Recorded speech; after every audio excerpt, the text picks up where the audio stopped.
Peace, family. Y'all know who it is.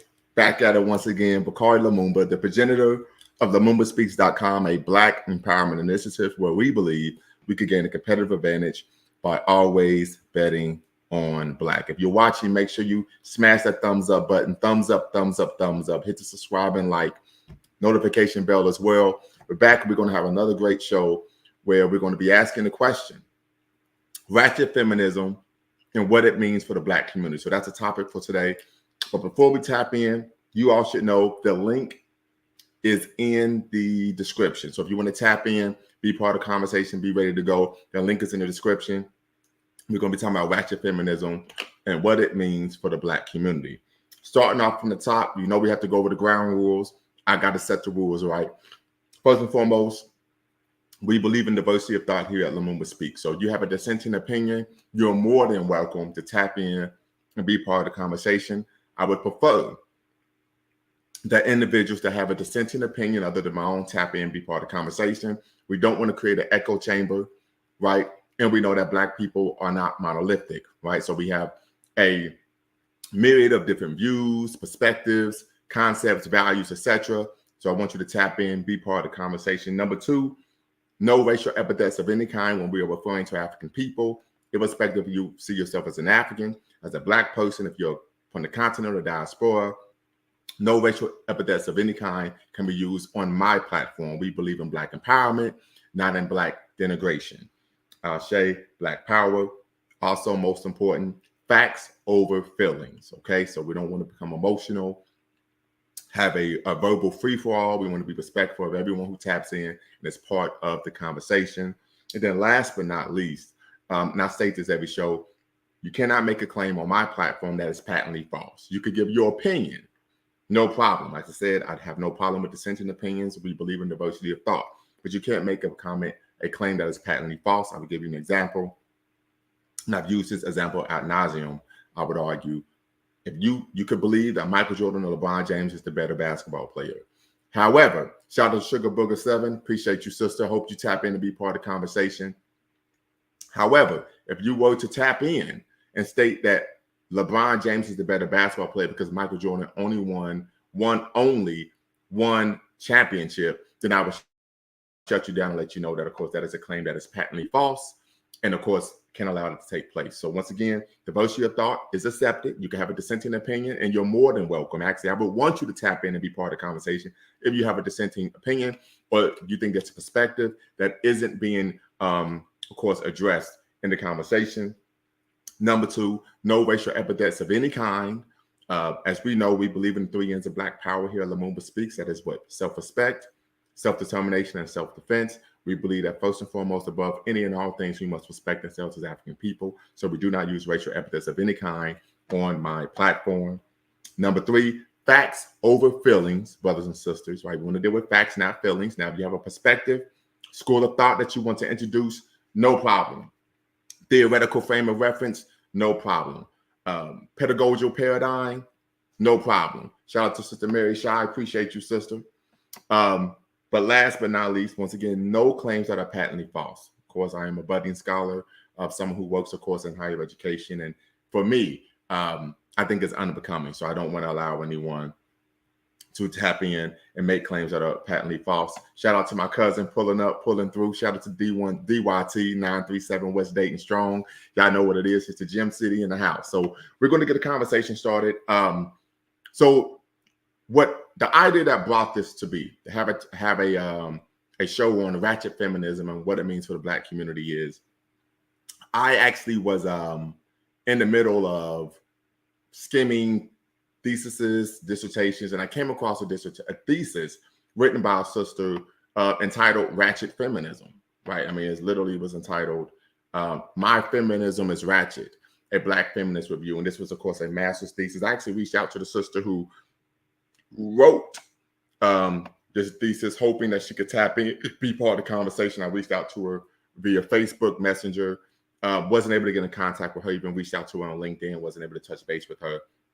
So if she does respond, maybe we would have a part 2, and that would be great because then she'll be able to tap in and give her own perspective rather than me, of course, reading from what she wrote. right? So I think that would be even better. And the sisters hailing from Buffalo, and we know our brothers and sisters in Buffalo just had a situation back in May where the Buffalo Black community in Buffalo were victims of an anti-Black hate crime that, of course, resulted in several of our brothers and sisters losing their lives unexpectedly. So definitely want to send positive energy to our brothers and sisters in Buffalo. But with that being said, I'm going to kind of go over what the sister argued. Yes, that would be dope. Absolutely. The arguments that she makes in terms of her feminism being ratchet feminism. And then, of course, then we'll get into what it means for the Black community. So once again, as I said it before, diversity of thought is welcome. No racial epithets of any kind, facts over feelings, and no claims that are patently false. So first and foremost, the sister starts off by talking about how, according to many feminist scholars, particularly Patricia Hill Collins, who wrote the book Black Feminist Thought, right? I've actually skimmed through it before, but I haven't read it in its entirety. But Patricia Hill Collins argues that the primary form of oppression Black women face, first and foremost, the preeminent form of oppression that Black women face is rooted in controlling their sexuality. So I would definitely want to get some of the sisters' perspective on that. Do you think that is accurate? I don't think so. I think the preeminent form of oppression that we face is anti-Black racism. We've gone over the definition of anti-Black racism before, in which it is an antagonistic relationship between Blackness and the possibility of humanity, and is rooted, of course, in our unique and unfortunate history of being tied to, of course, chattel enslavement, in which we were stripped of our humanity and seen as, of course, a beast of burden. So definitely want to hear what you all have to say regarding, from Patricia Hill Collins' perspective, Dr. Patricia Hill Collins, let me put some respect on her name, perspective that the preeminent form of oppression that Black women face is the power structure seeking to control their sexuality. So we will get into that. Then, of course, she talks about this concept of respectability politics, right? She talks about how most Black women at some point during their childhood are told, sit like a lady, put on a longer skirt, do something with their hair, speak properly, etc. She argues that this comes from the respectability politics movement that was rooted in the women's movement in the Baptist Church from 1880 to 1920. She argues that the Black Baptist women created a women's convention, and they fought to distance themselves in their community away from negative stereotypes forced upon them by systems of racism and, of course, sexism.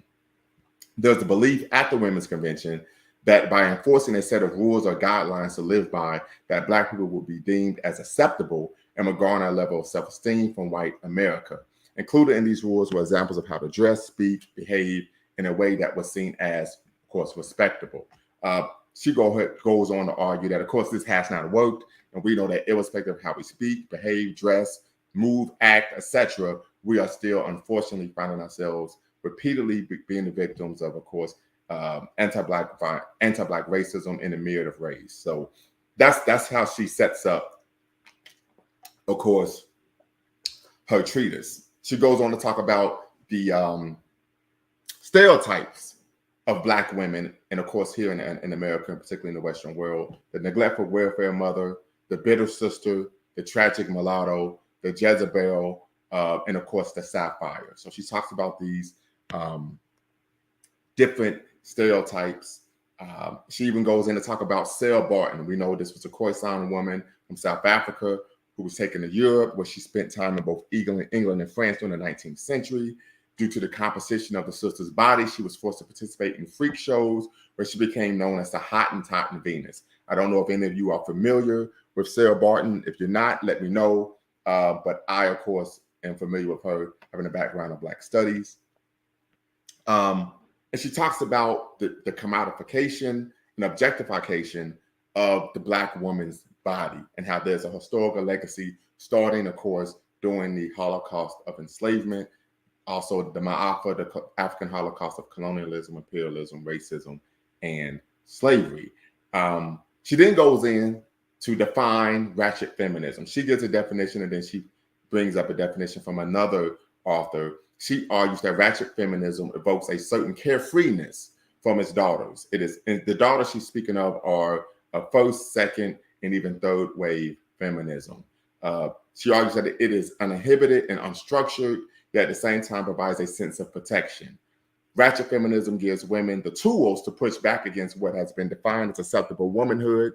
Ratchet feminism, she argues, has very few expectations of its daughters, and that is part of its charm. She also argues that crunk feminist Brittany Cooper, I don't know if any of you are aware of who Brittany Cooper is, states in the Crunk Feminist Collective, it's a book she wrote in 2017, she argues that ratchet feminism is not a wave, but a moment in feminism that represents the feminism of Sapphire's belligerent daughter making gum and rocking bamboo earrings, cherry red lipstick, a Black Girls Rock t-shirt, and some J's while listening to Beyonce's Flawless on her iPod. So part of ratchet feminism, according to the sister who wrote the thesis, she argues that ratchet feminism embodies and embraces two preeminent stereotypes about Black women. And this is where we're really going to get the conversation started, talking about what it means for the Black community. Is this familiar with the Black community or not? Brother Gold says he's familiar with her,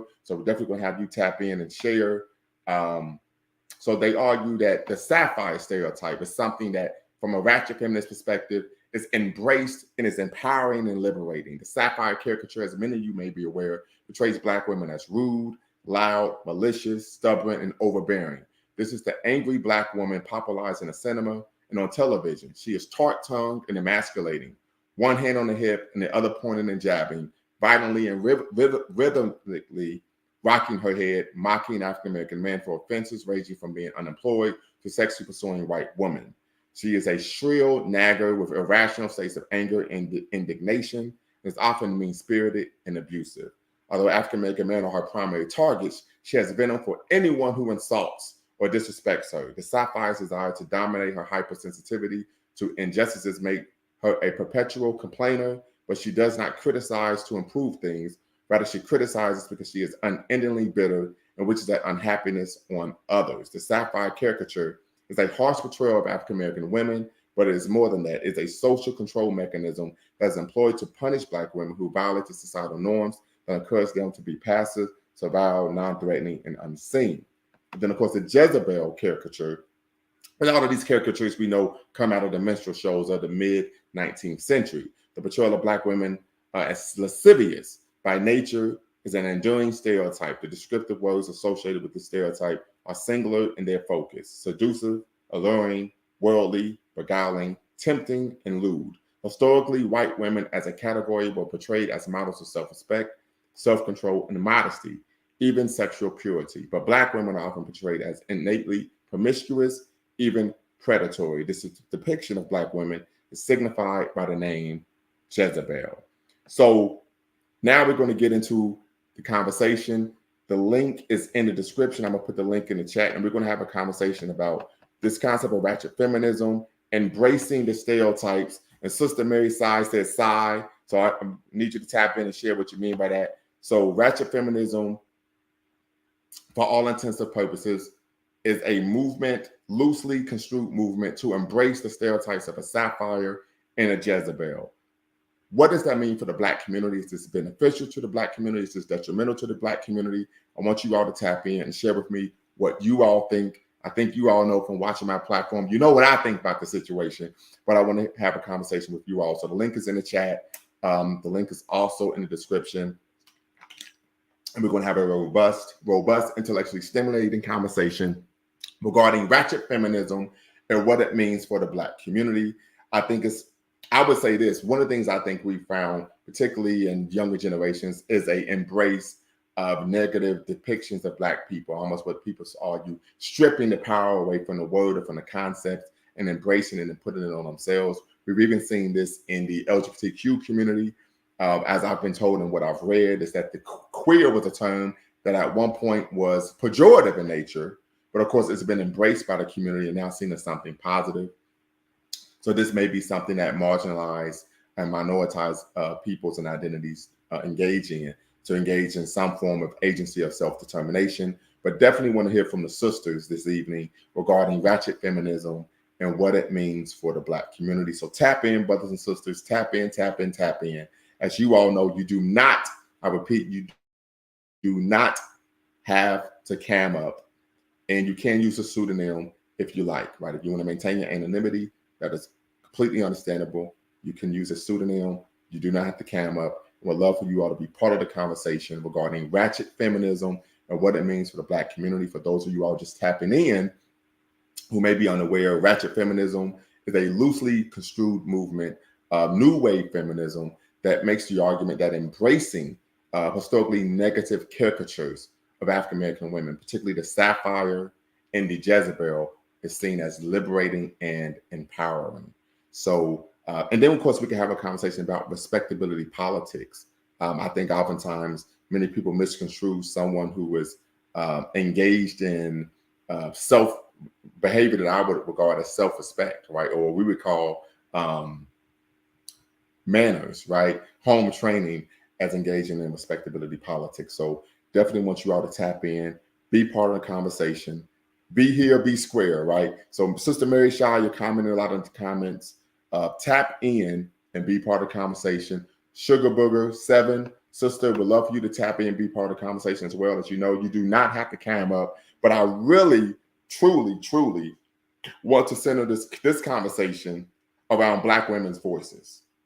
We all know oftentimes there's a lot of brothers who come into space, and that's love. That love for the brothers. We need strong brothers, powerful brothers out here doing a thug dizzle, right? But this is a conversation I really want to hear from the sisters, right? Some argue that this is something that's being promoted by the mainstream media to promote these caricatures of Black women, seeing them as sexually lascivious, loud, ignorant, so on, irresponsible, so on and so forth. So definitely want to get you all's perspective on this. I know there's been some sisters who have stated that they take umbrage with such behavior and music. I know there's a sister who is a mentor of mine. I consider her an ideological big sister. And she shared with me when the song WAP came out that she was vehemently disgusted with it. And this is a sister who is extremely African-centered. So definitely want to have this conversation. The brothers are always welcome, as we know, because we are a Black community and we have to do everything that we do together. We believe in duality, the divine male and, of course, the divine female. But definitely want to have the sisters tap in and be part of this conversation. Sister Carrie says hello to everyone. Appreciate you tapping in, sister. I'm going to put the link in the chat.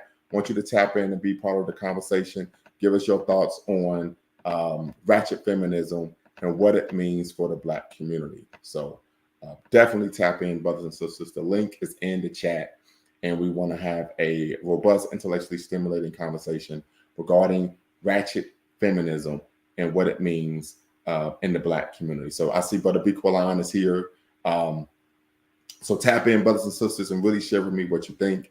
I want to save my opinion, right? I really want to hear what the community has to say. But I will say that I think this is something that's being forced upon our community for particular reasons, right? And I think it's really to reinforce this concept of Black women as being loud, sexually lascivious, so on and so forth. Just really engaging in negative, self-destructive, disrespectful, racially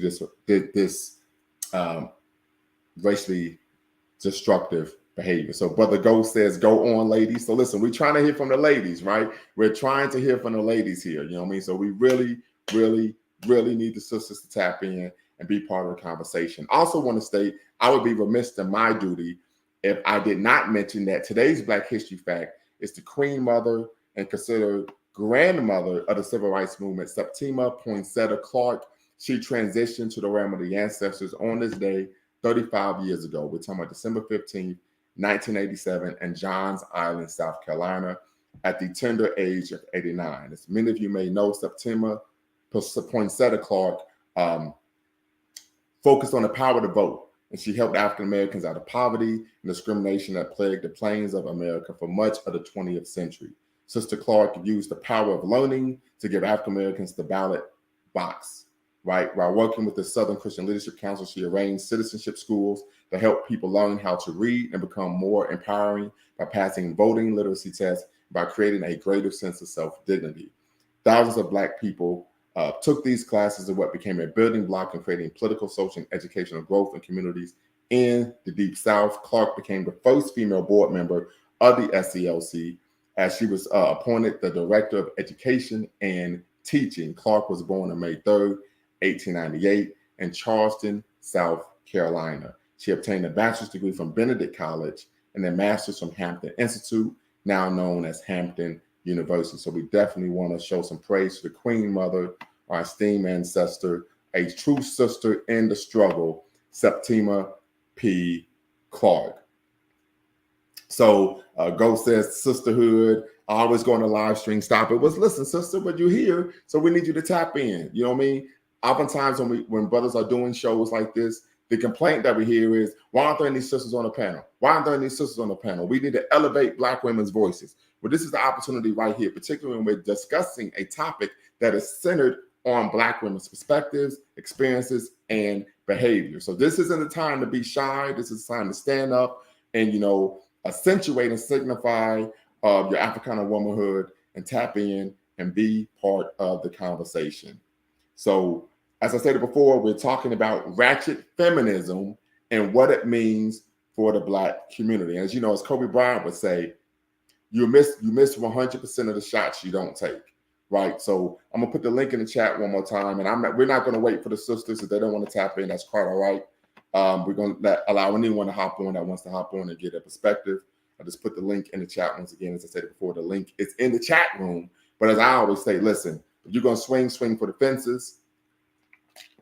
But what we don't want to take place is we don't want to have people complaining that they haven't been given the opportunity or the space to engage in sharing their perspectives on this particular topic, ratchet feminism, and what it means to the Black community. I'm actually going to send a message to my sister, my big sis, and see if she'll be willing to tap in as well.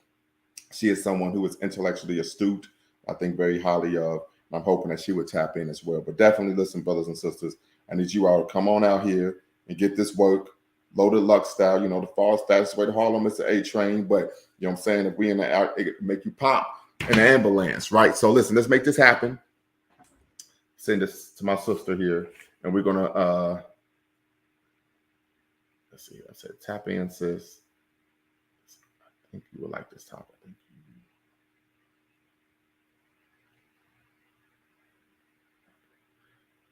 Yeah, so I sent that in. We got Brother Ghost. He's standing by, and we're going to do what we do. All right, Brother Ghost, what's the word?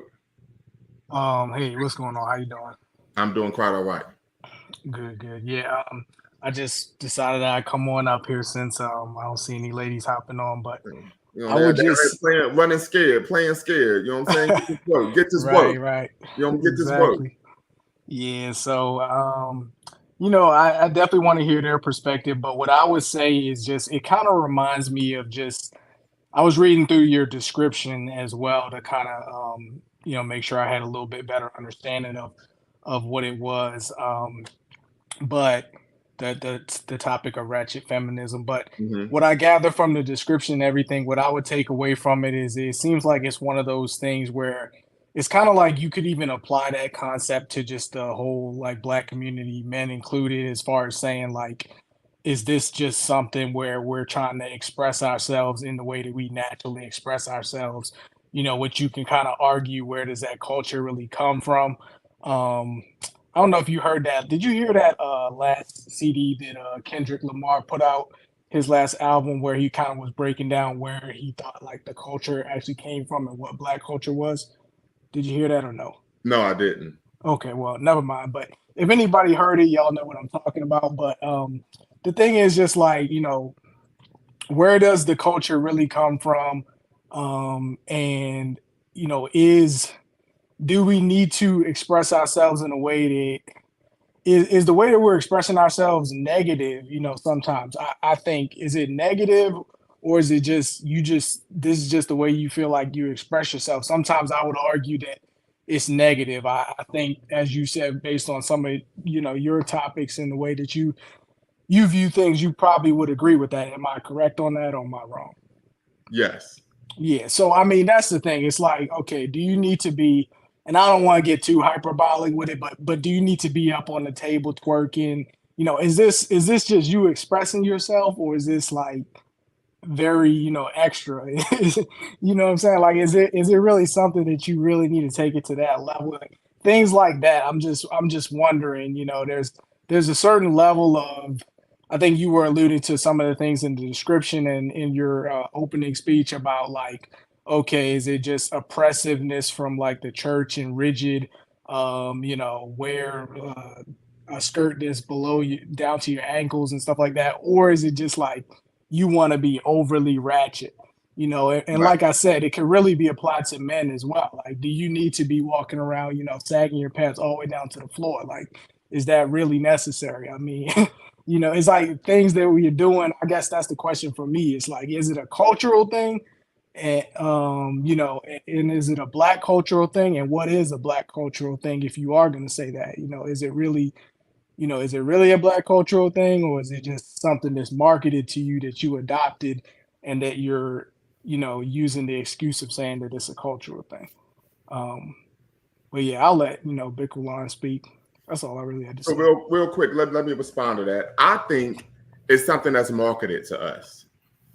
I'm just going to be quite honest with you. So when we talk about these stereotypes of black women being antagonistic, volatile, cantankerous for no reason, the stereotypes of black women being what sexually lascivious, wanting it all the time. These are stereotypes about black women that were created, developed, shaped, and transformed doing what the Middle Passage and the Holocaust of enslavement. These are historical facts. We like to deal with facts, not feelings here at Lumumba Speak. So that's number one. I think the second issue, and this is just my personal opinion, and of course you all can push back because we believe in diversity of thought. We don't want an echo chamber here. Is that these concepts and ideas are, one, I would argue, being marketed to us. Number one. Two, the question is, does behaving this way actually benefit us? Is right. So, for example, as I told you all, I'm a doctoral student. I recall doing my time at a PhD. I was in a PhD program at a university that I will not name, and they were talking about how a lot of the female doctoral students were talking about how they participated in a slut walk and how liberating it was, and how this is all rooted in respectability, politics, and patriarchy, and man trying to control our sexuality. And that's why I need some sisters to come in, because I want you all to respond to the question of sexual repression being the number one form of oppression that black women face. This is why we need black women to tap in and be part of the conversation. Number two, I say, well, just break down what being sexually promiscuous brings to the table. There's a high likelihood of unwanted pregnancy. There's a high likelihood of catching an STI, sexually transmitted infection. There's a high likelihood of not being able to sow bond, a pair bond. I'm sorry. So there's a lot that comes with this. There's a high likelihood that you may be a victim of physical or sexual abuse because you're engaging in sexual activity and intimate activity with partners that you don't truly know. Right. So there's a lot of negative that comes with that. And so the question has to come, is this beneficial to us to engage in these type of actions and behaviors? Not because of what white folk would think. As we know, I think along the lines of the late, great Martin Delaney, the father of Black nationalism, who taught us what I care not what white people think about what I say, write, or do, but it's about what is in our best interest. And does behaving in this engaging in this behavior help move us forward in terms of gaining power and, of course, restoring ourselves to our traditional greatness? And so those are some of the questions that I think need to be asked. But once again, we need sisters to tap in, be the strong, powerful sisters that they are, rooted in the spirit of one, of course, Yah Santara, rooted in the spirit of one, Mary Church Terrell, rooted in the spirit of one, Queen Mother Moore, rooted in the spirit of one, Lord have mercy. Come on now, somebody help me here. I lost it, right? Queen Nzinga, right? Rooted in the spirit of one, of course, Betty Shabazz, Madam CJ Walker, so on and so forth, right? And so that's why we want the sisters to tap in and be able to answer these questions, because it's really a conversation that's centered around you, your behavior, and how you're perceived throughout the world. So with that being said, Brother Ghost said he has one, and then we're going to give it to Sister Shy. Oh, nah, she can go ahead. I was saying we got one lady up here on the panel, so she can go Okay. ahead. Hello. I, me personally, I don't like the term ratchet feminism. I don't like how it, what do I want to say? Sorry, I'm trying to get everything together, but, I don't like it because we already looked like, especially American Black women, we're already looked at as like hoes and things like that, just ratchet, just having bad attitudes and stuff like that. And I don't think we should embrace that, especially the term ratchet feminism. I don't think we should embrace that. So that's just my opinion. Um, so yeah, that's all I really have to say. So answer this question for me. And the question, of course, is sexual repression the preeminent form of oppression that Black women face? Um, well, This is not. I mean, I think. Well, mm, but to be honest, I think all women. Like, I mean, I think all women can face that, but I don't. Uh, I really don't know what to say about that. Sorry, but I just think all women face that. face I don't what? think it's. I don't think. I don't. I don't think it's just black women. I think. Oh, what I'm trying. I don't think it's just black women that face sexual oppression. Okay. Okay. So, but the question is this the preeminent form of oppression that Black women face? No. Can't hear anything. Okay. Okay. You know what I'm saying? Like, is it really something that you really need to take it to that level? Things like, you know what I'm saying? Like, is it really something that you really need to take it to that level? Things like, you know what I'm saying? Like, is it really something that you really need to take it to that level? Things like, Yeah, you're messing up on breaking up on us. So about to mute you. All right, go ahead. Somebody else. Yeah, I kind of want. Do we have a bad connection here? somebody needs to mute, I think. I don't know who it is. Do I need to mute myself? Is it me? No, it's not you. It's one of the guys, either Bikwalan or Jabril. No, I'm muted, man. Okay. So whoever wants to speak, you can go ahead. Well, I'll say You can something hear real me? quick. Who's that? I think we're having some technical difficulties with you, Brother Big Kolan. All right. I'm gonna go out. I'm gonna go out and come back in. Okay. I would just say real quick, because I was thinking after I stopped talking and you were moving on, what you were saying about the Sarah Barton. So for anybody that doesn't know, I don't know if people know or not, but I mean, there's a lot of pictures on social media where you can see her, and basically she had a enlarged, buttocks region. Just gonna say to be direct here.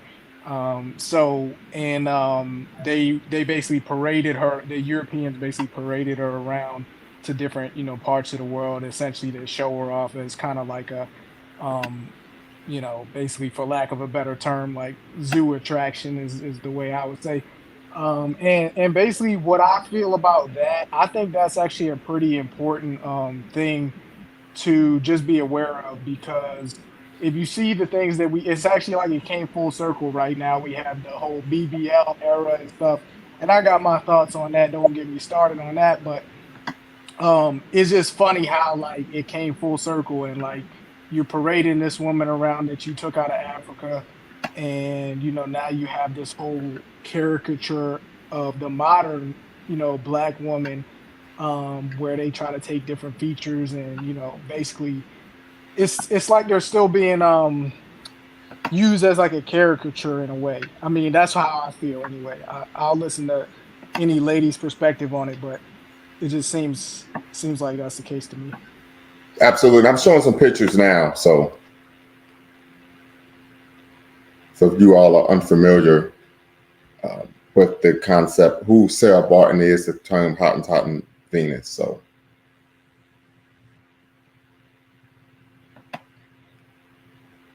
yeah. Yes, I'm familiar with her.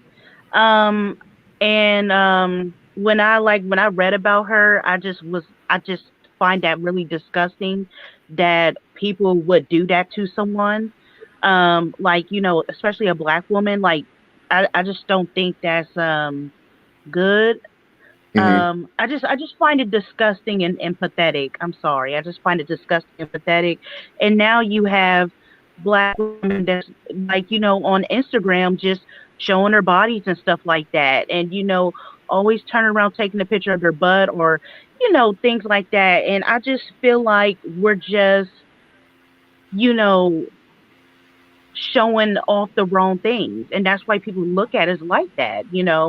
Look at us like we're whores, we're not good to be wives and things like that.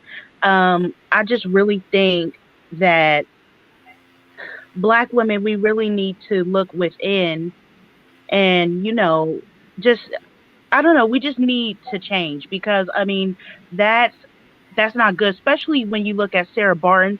She didn't want to be exposed like that, and now we're just exposing ourselves like that on Instagram and things like that. And then you wonder why people look at us crazy. So I don't know. That's all I really had to say about that. Right.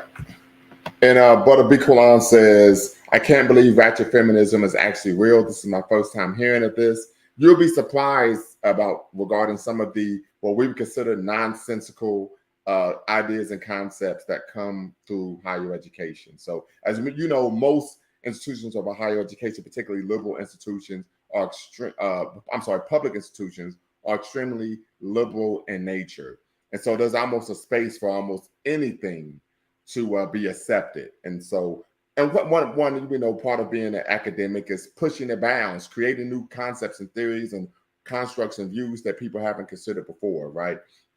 And so, when one is writing a thesis or a dissertation, you have to show that you're familiar with the history of a particular concept, particularly feminism. Then you show where there's a gap in the literature, and the gap that she's filling is a term and concept called ratchet feminism. So, but once again, for those of you who just tapped in, we're having a conversation regarding ratchet feminism and what it means for the Black community.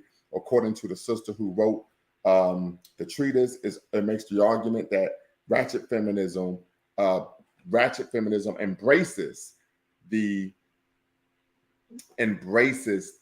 stereotypes of Black women, particularly the sapphire stereotype and the Jezebel stereotype. One as someone who is extremely cantankerous for typically no reason whatsoever.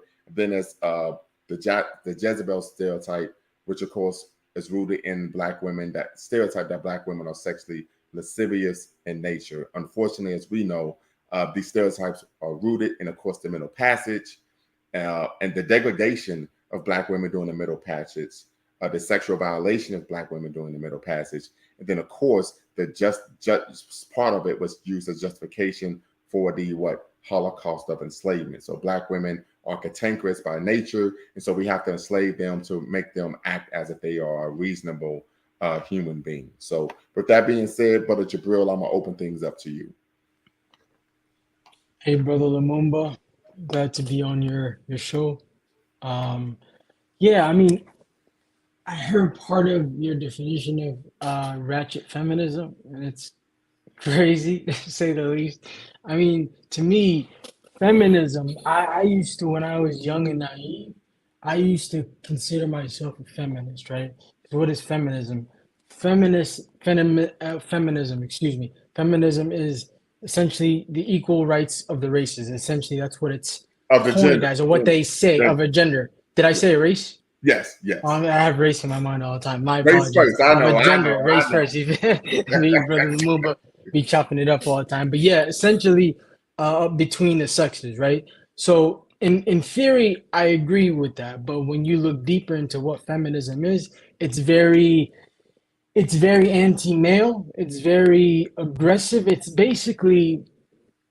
essentially the European version of what it is, and that is feminism. It is the European version of what it is, right? I believe in African womanism, and that is an Afrocentric, right? Afrocentric terminology.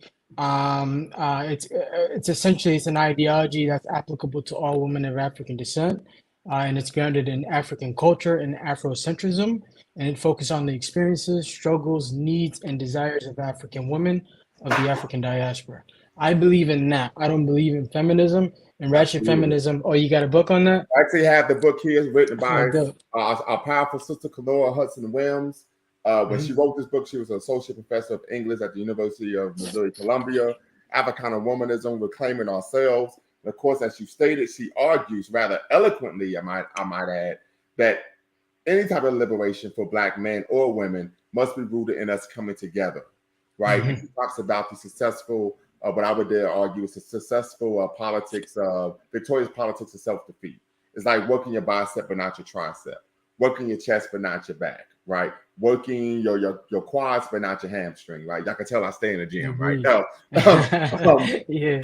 but with that being said, she also argues that one part of the solution to many of the so-called gender divide or gender wars that we find in our community is what? Returning to our culture, right? Or being African-centered, so on and so forth, and that the Black man can't excel without the Black woman and vice versa. So that's just an argument that she makes. Oftentimes, if you are in a higher education space, such as myself, many will, I would argue, be disingenuous and make the pronouncement that Africana womanism and Black feminism is like lavender and purple.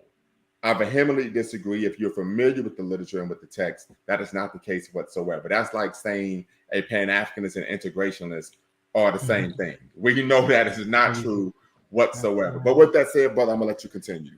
No, I'm glad you have the book as well. She, from my understanding, is the one who coined the term as well. I haven't Correct. read that book. But yeah, that's what I believe in. Yeah, I don't believe in feminism. I think it's a your female European ideology that is as aggressive as all their other ideologies. And I don't subscribe to it, and I don't think African women should subscribe to it either. That's where I stand on it. It's not something I think about too much. Okay, But that's where I stand on that, brother. gotcha.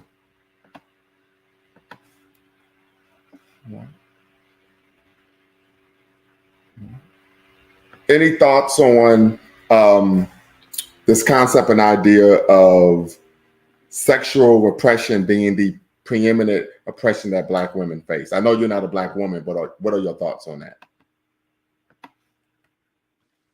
I didn't catch that first part. What did you say they faced? That sexual repression is the preeminent oppression that Black women face. Lord have mercy. That's actually I remember I heard you saying that at the beginning of the live stream.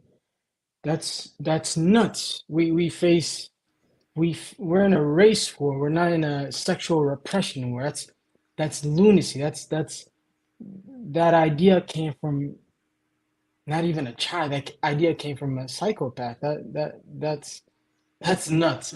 It's not even something that's even remotely based on reality where I can respond to it as such. It's just lunacy. That's like someone who's who has psychosis coming up to you and screaming at you, and you're supposed to interpret what they're saying. You feel me? That doesn't make any sense at all. Right. Now you said psychopath.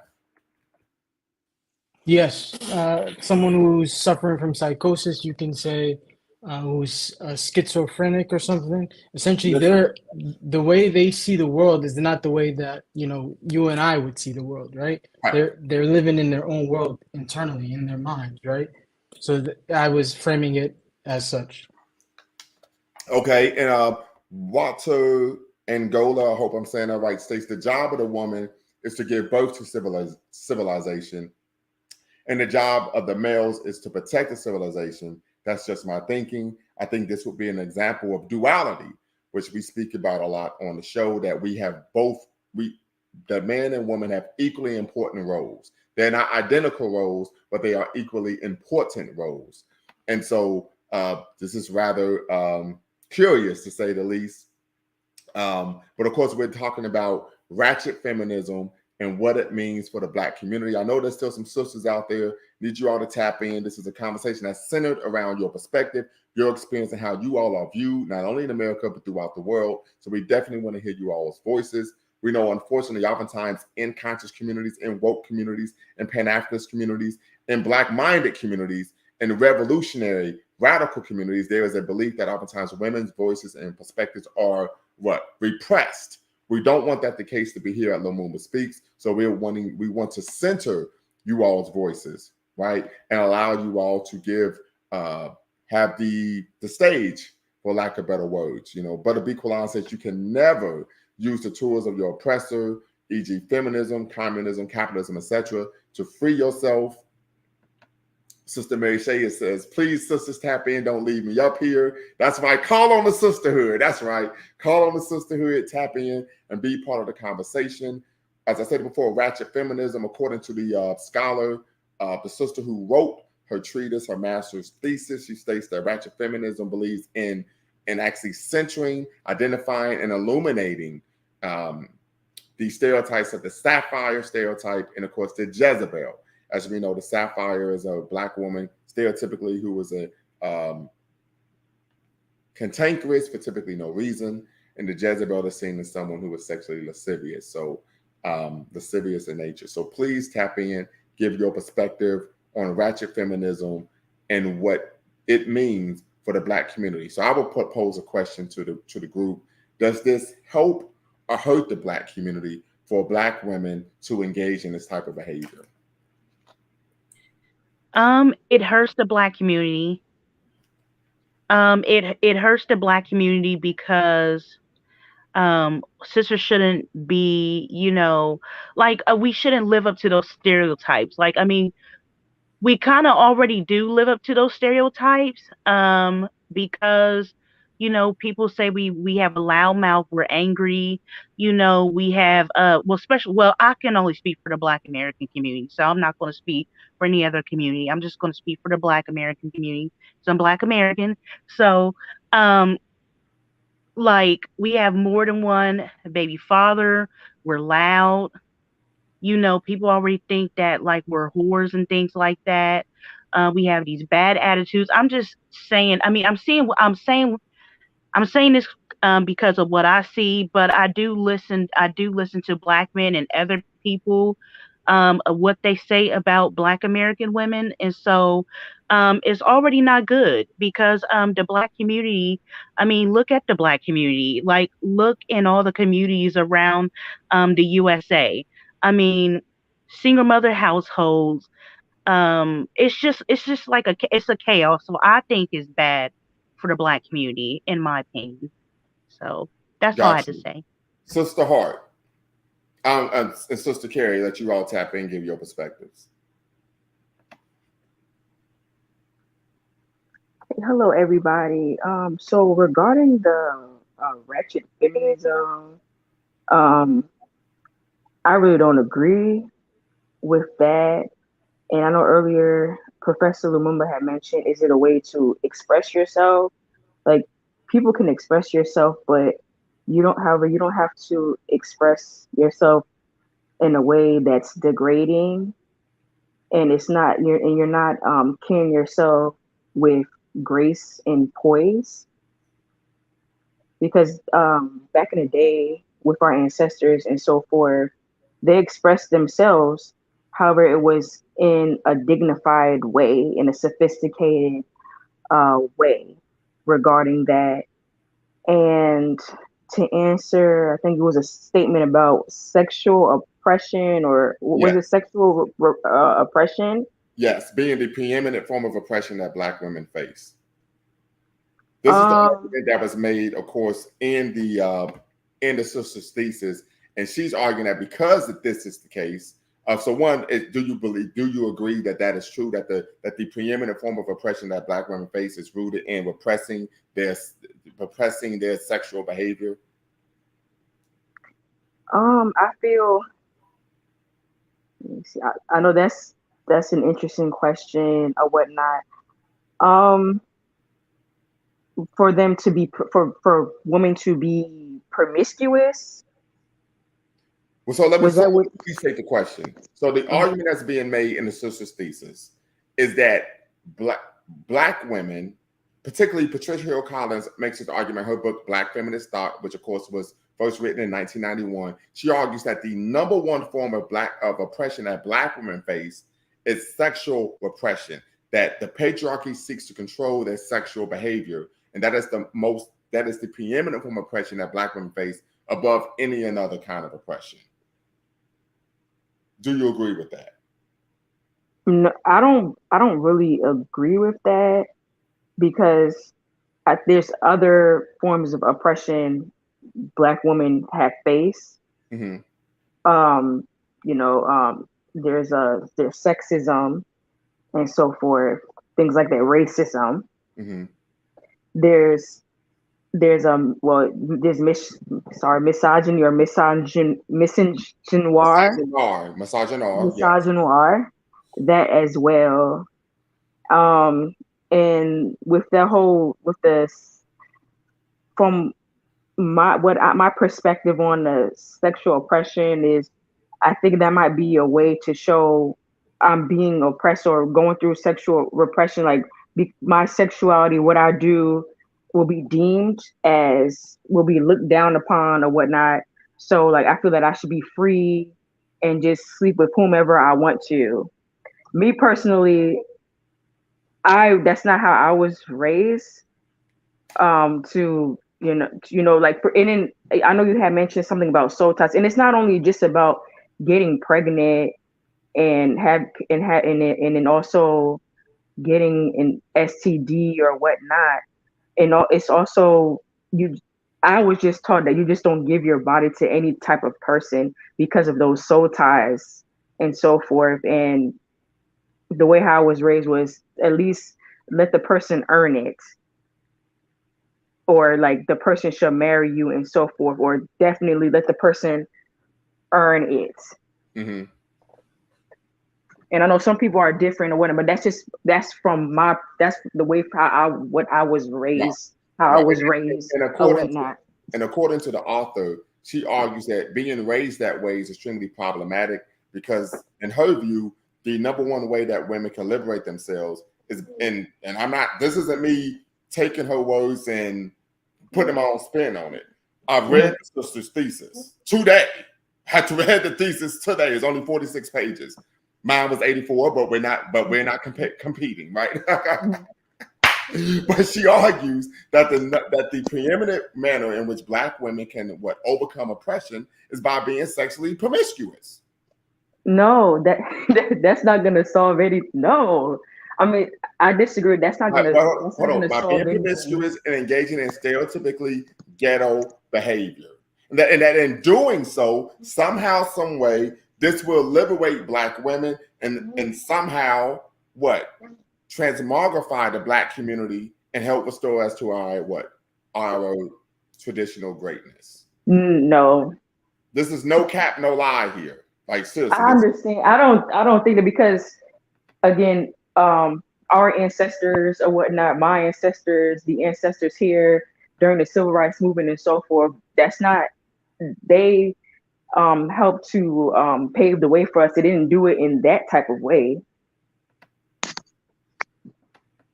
So that's why I said that, for me, that, I'm not going to say it doesn't make sense, but I mean, I disagree with it, because when I see other Black women, when I see the Black woman who I'm connected to, my African woman ancestors, the ancestors from here and so forth, they had made many contributions without being promiscuous.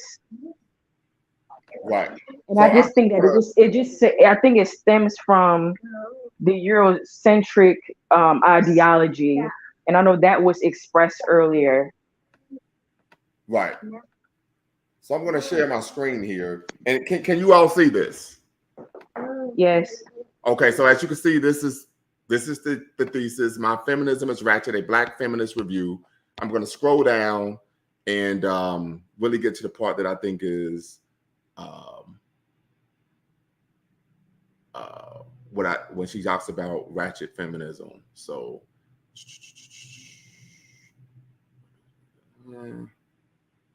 all right, we're getting close. Bear with me, brothers and sisters. Okay, ratchet feminism. So as you can see here, like the words ghetto and hood, ratchet is a word that has been commonly associated with Black people to unclop the low brow. So it seems strange that one would tie this word together with feminism. But in an unexpected way, ratchet and feminism are a match made in heaven. I define ratchet feminism as a feminism that evokes a certain carefreeness from its daughters. It is uninhibited and unstructured, yet at the same time provides a sense of protection. Ratchet feminism gives women the tools to push back against what has been defined as acceptable womanhood. Ratchet feminism has very few expectations of its daughters, and that is part of its charm. Ratchet feminism is not something has been well defined within the academy or even within other feminist works. I'm trying to go into the part where she talks about ratchet respectability. Because there's a part of here where she talks about embracing these stereotypes. That's what I'm trying to get to. I don't know if I want to find it. I should have wrote down the page number, but yeah. Good night. Because I would love for you all to read it verbatim for yourself. This might be it coming up.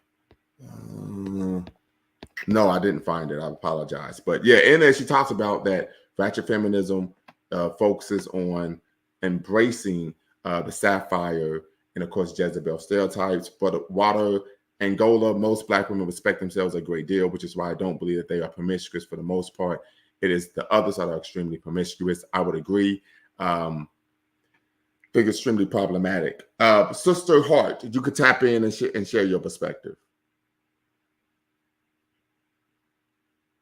You have to unmute yourself.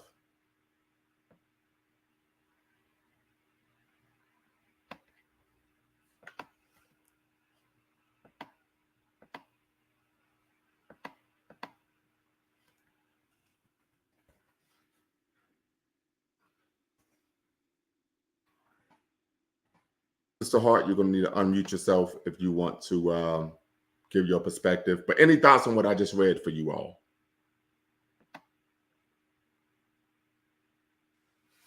I'll just reiterate what I said earlier. It's craziness. I mean, this ideology is, I wouldn't be surprised in 30 years we find out this was something else created, you know, by the enemy or pushed out by the enemy. How much traction is this getting, Brother Lumumba? That's what I base it off of, really. In higher ed, a lot of traction. Okay, craziness. But essentially, this is just another tool used to divide Black men and Black women, and hopefully we don't fall for it like we fall in for a lot of other things, hook, line, and sinker, right? Without each other, without the Black man and Black woman coming together, we won't survive, right? So yeah, that's what I would say. Any other thoughts? Yeah, I mean, I pretty much agree with that. And I would say I'm not, you know, as well read as you guys, but hasn't this already been touched on a little? I know not the direct term ratchet feminism, maybe, but like, hasn't it been touched on a little bit by like Frances Cress Wells saying, maybe Shahrazad Ali. I'm sure that what's his name? The black I'm blanking on him. He's Kevin a black, Samuels? not Kevin Sam. He's on YouTube. Black professor. I forget his name right now, but you know who he is though. But dang, I can't remember his name. But anyway, don't you think it's been touched on a little bit, you know, back in the day in terms of where the feminism movement was kind of going and some of the damaging effects of it? Would you say that, or am I reaching on that? Yeah, I think you could touch on that. I mean, Shahrazad Ali, and I actually have her book. Let me see if I can find it real quick. Let's say that time. Brother Go ahead. Ghost, are you talking about Dr. Umar Johnson? No, I mean, I would not say that he's no, I think you're just trying to say, is that who no, it's dang, why can I not remember? I'll look it up here while he's looking for it. But T. Hassan Johnson, that's who it is. I just remember. Yeah, Dr. T. Hassan Johnson. Yeah, he is brilliant. Dr. T. Hassan Johnson is brilliant. I did a show based on an article that he wrote entitled "The Myth of Black Male Privilege." He oftentimes talks about. Oftentimes, we see Black women taking on this ratchet persona and engaging in a solipsistic state of thinking in which they believe that their mind is the only mind that exists. Right. So yeah, Dr. T. Hassan Johnson, he is dynamic. I'm gonna try to get him on the show on the channel as well. But here's the book Dr. Shahrazad Ali wrote, Black Man's Guide to Understanding Black Women. Of course, she really took a lot of backlash. I told you, see, the LL, the Lumumba Library, we stay laced, right? But one thing, unfortunately, she took a lot of backlash because she actually supported and defended the fact that Black men should at times put their hands on their women because they're going to be acting like they cuckoo for Cocoa Puffs, for lack of better words. I can recall that Inyana Benzant, who of course is a cultural custodian, a Yoruba priestess, she argued that the book was anti-African. She stated, in fact, on the Phil Donahue show that the book was vehemently anti-African. And just for those of you who do not know, the Phil Donahue show started where? In the Gem City, Dayton, Ohio. Shout out to the 937. So I just want to throw that out there one more time. She argued it was vehemently anti-African, right? 30 years later, 2022, she actually stated Sherazad Ali was right. These women are out of bleeping control. And so I would argue that this is a movement that has been, percolating for a while, but it's just reached the surface. But you know what? I really don't see this happening in African communities. Like, because I've been to 2 African countries, and I'm not trying to speak for the whole Africa, but I don't see this really happening in Africa like that. So I believe this is a Black American woman problem. That's just my opinion. Right. Okay. And I'm a I go. think Go ahead, I'm sorry. oh, go ahead. I'm sorry. No, you no, go sister, ahead. go. You Go were ahead. I speaking. You thought were you were done. speaking. I mean, I just think it's disgusting, and I don't know, it makes me feel bad because like I'm African American, and um just seeing like my sisters be like that, like I mean, I just feel like it's disgusting. And I don't like that type of behavior, like the Sapphires and the Jezebels. I don't like that type of behavior. And I just think that if it keeps going this way, it's really, really, I just really think, I don't know, it's already chaotic, and it's gonna, if it keeps going this way, it's really gonna be bad. And so that's what I have to say. So I'm gonna play white devil's advocate real quick, right? And so what about the fact that Black women have always been repressed? They always had to take a second class citizens in the Black liberation movement, right? They've been victims in numerous ways. We know the sister from Canton, Ohio. I'm missing her name right now, but she coined the term intersectionality. Dynamic sister Kimberly Crenshaw. Shout out to Ohio once again, Brother Jabril, right? She coined the term intersectionality, and that Black women should be given space to express themselves in whatever way that they want. What do you say to that? I think that's stupid and pathetic and disgusting. I think that's stupid. We should not express just to do anything we want. I don't think that, no, we should not do that. I mean, like Sister Sae said, we should be graceful and things like that, but not to exploit ourselves like sexually. um I don't think that's good. No. Okay. So I don't think we should express ourselves anyhow, like how we feel. No.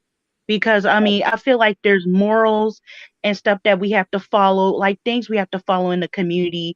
Like, okay, so you say like how African cultures, like you don't see them doing all that type of stuff.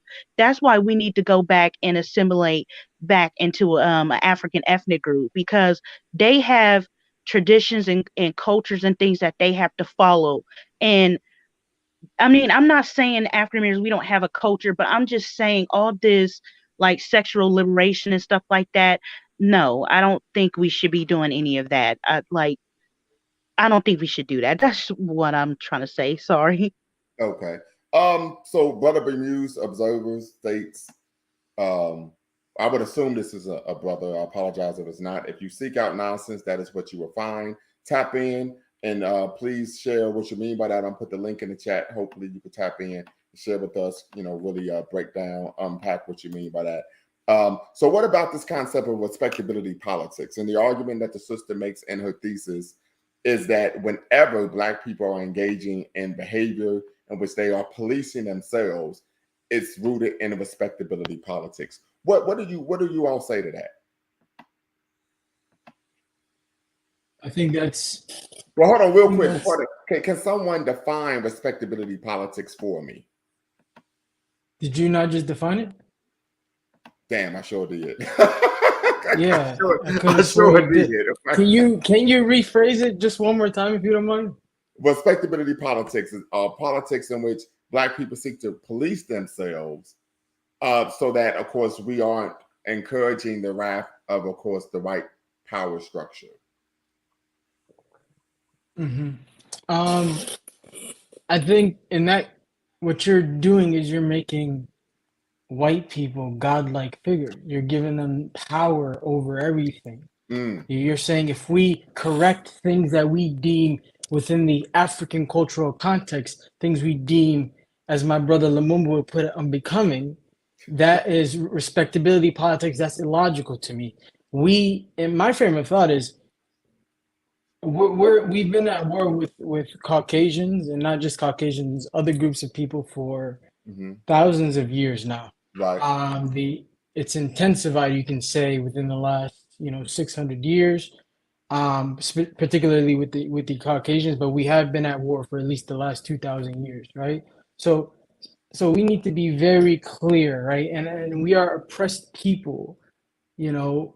So sometimes some of the brothers and sisters who are particularly have the mental illness that I call menticide, right? When you willingly Yes, think and sir. act out things that are actually against your own liberation and survival, you get into very dangerous waters. And I think people who say that's what respectability politics are, and who speak like that, those are people who are severely mentally colonized, putting it lightly. Okay. And I just shared the screen again. So if you all want to write down the title of course, this thesis, My Feminism is Ratchet, a Black Feminist Review, and read it for yourself, right? Don't, as LeVar Burton would say on the Reading Rainbow, don't believe me, read it for yourself, right? So, and then, of course, you could Google it, pull it up, so on and so forth, and you can read it for yourself. It's a short read, probably only about 35 pages, actually, when you get past the table of contents and all the, things like that. So, My Feminism is Ratchet, a Black Feminist Review. So we're once again discussing ratchet feminism and what it means for the Black community. Want some more people to tap in. Brother Mufasa Shabazz says they are spreading, keyword spreading, women empowerment to the continent as we speak. When you hear Biden say we want to encourage women-owned businesses, this is what leads to all this chaos. Tap in, brother. We want to unpack that comment, hear what you have to say there. Is women empowerment the problem? Does women empowering women lead to ratchet feminism? That's, I would love to, under hear you unpack that. The original culture will be undermined. I will say that what I have found, particularly, oftentimes NGOs will go over to the continent, and they will specifically just help the women. They won't seek to help or uplift the men. And I think that does create an imbalance, right? That goes against what we speak about from a cultural standpoint of duality, of equal support, right? So that is an issue within itself. And that does, of course, seek to, of course, undermine the original culture. So good point there, Brother Shabazz. Brother Ghost says American propaganda spreads all over. Many people regard globalization as really Americanization, right? In which America is able to disseminate, of course, its perspective, its worldview, and we find it to be typically toxic, and unbecoming for us as a people. So, with that said, I'm going to leave it up just one more second. My Feminism is Ratchet, a Black Feminist Review by Sister, I think that's Quintera A. McLean. As I said, I reached out to her on Facebook, hoping that she could tap in and be part of the conversation. She didn't reach back out to me, but hopefully, if she does respond, we will have a part 2 as well, and we'll really be able to get her in. And we're not going to interrogate her, we're not going to grill her, but just have a lively discussion with it, which is, of course, rooted in a diversity of thought, and we get her perspective regarding her concept of ratchet feminism. So, Brother Lumumba, can I ask you a I have question? something to say. Oh, sorry. Oh no, actually, no, please go ahead. I was looking at the comment, um, but I understand what Mufasa said. Empowerment is a chart. The one about spreading women empowerment to the continent, and then Biden encouraging women-owned business. Personally, I don't think there's an issue with that, and the reason why I'm saying this because I've had grandmothers who owned businesses in Liberia, and my maternal grandma, she was a CEO of a poultry farm, and my paternal grandma, she was a market woman, and my maternal grandma is deceased, but she was married and she had a family and so forth. And likewise, my paternal grandma, although they may have been businesswomen in that sense, they still, that they still had my grandfathers were still the head of the household and so forth, and then them, and then the children and so forth. So I don't think there's anything really wrong with empowering women to do that. I don't think it's wrong. Did go and disrespect their husbands because they own a business, or say, "Well, I'm independent. I'm independent. I don't need you." Nothing like that was stated. So I just wanted to just put my input on that, because I don't think there's an issue with that. There's an issue when you're disrespecting your man, disrespecting the black man, and saying making those comments like, "I'm independent, I don't need you," and bashing black men. Hello, I'm sorry. It's Yeah, quite all right. Yes. We can can hear you all you. hear me? Yes, Yep, ma'am. Yeah. we hear you, So sis. yes, in that sense, because again, as I say before, there has been women around me who had businesses, and they still ran a household, and they still took care of their families, and they were still a dedicated wife, a dedicated mother as well. Great point. And I just want to tap in very quickly, and I'm going to let you finish, sister. That was a brilliant point that you made. This is why we need sisters in the conversation. Okay, we need duality. But in the thesis, the sister quotes bell hooks, and this is coming from a second wave feminist perspective, in which bell hooks makes the argument that in romantic relationships, black men benefit in these relationships. I'm sorry, not black men, but men benefit in romantic relationships. Women do not benefit at all in any way, shape, or form. This is actually a perspective that bell hooks has disseminated in print. So I also want to ask a question: do the sisters agree with that? So, Sister Hart, you could tap in there. Sister Carrie and Sister Shy, do you believe that in a romantic relationship, women receive no pleasure or benefit in any way, shape, or form?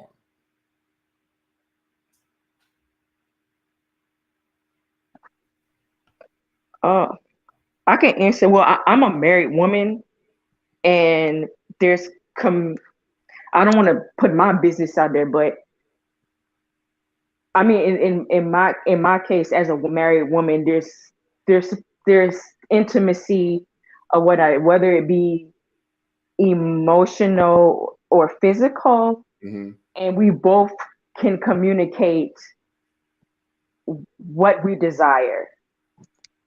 I hope I answered that question. Yes, yes, yes. You made me think of Olivia Newton-John's song "Physical." Let's get physical, physical. I'm going back in the days. Excuse me, right? Is she from Ohio as well? No, she's not. She's from the UK. She's from the UK. I was expecting that. Brother Shabazz says the person empowering the woman should be her husband, not the USA. So we can tap in and get your thoughts on that. But of course, Sister Shy and Sister Hart, let me know what you all think about Bell Hook's perspective regarding a woman not receiving any type of benefit or pleasure in a relationship. Is that something that you would agree with? I don't agree with that. Okay. Yeah, I don't agree. Um, I'll let Sister Heart go right now. I'm sorry, just I can't think right now. I can't. Yeah, so I'll let Sister Heart go. I'm sorry. Okay. And then of course we could tap in and you all could give your perspective on Brother Shabazz stating empowering the woman should be the husband and not the USA, right? So what are you all's thoughts on that?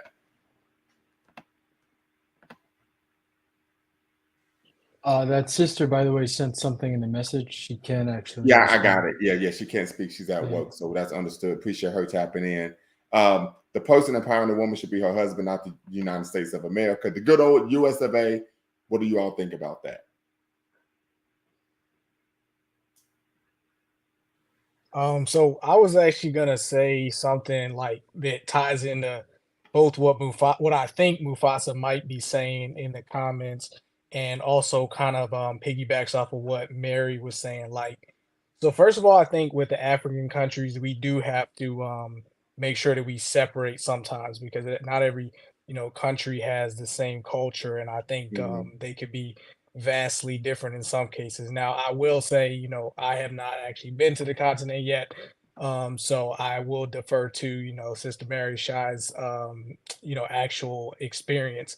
And I'm sure she's right about a lot of things as far as like the culture not being as degenerate, which I would say is probably due to the fact that, they obviously still have a lot of their culture in place, and they don't have they're not essentially being born into degeneracy basically. So I would Right. say that, and then going from there, that kind of ties into what I think Mufasa is possibly trying to say, because like I was saying, the propaganda, it spreads, and like Mary was saying that it may not all be there, but it will get there. It'll get everywhere. It is getting everywhere if it's not there, and if it's not there, it will get there. That's the way the propaganda machine is basically set up.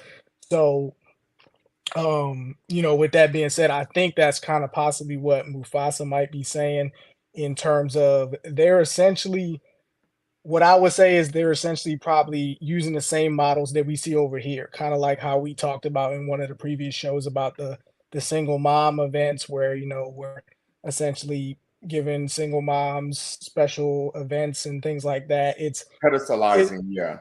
Yeah, it's little like subtle things, and we have to be, just to kind of wrap it up here, like with um we have to be careful not to be naive. You know what I'm saying? Right, Men or women, like right. it's because I agree with Sister Say, but the thing is, we could be proud, and we could say, we want gender equality, we want women to have rights and not be oppressed.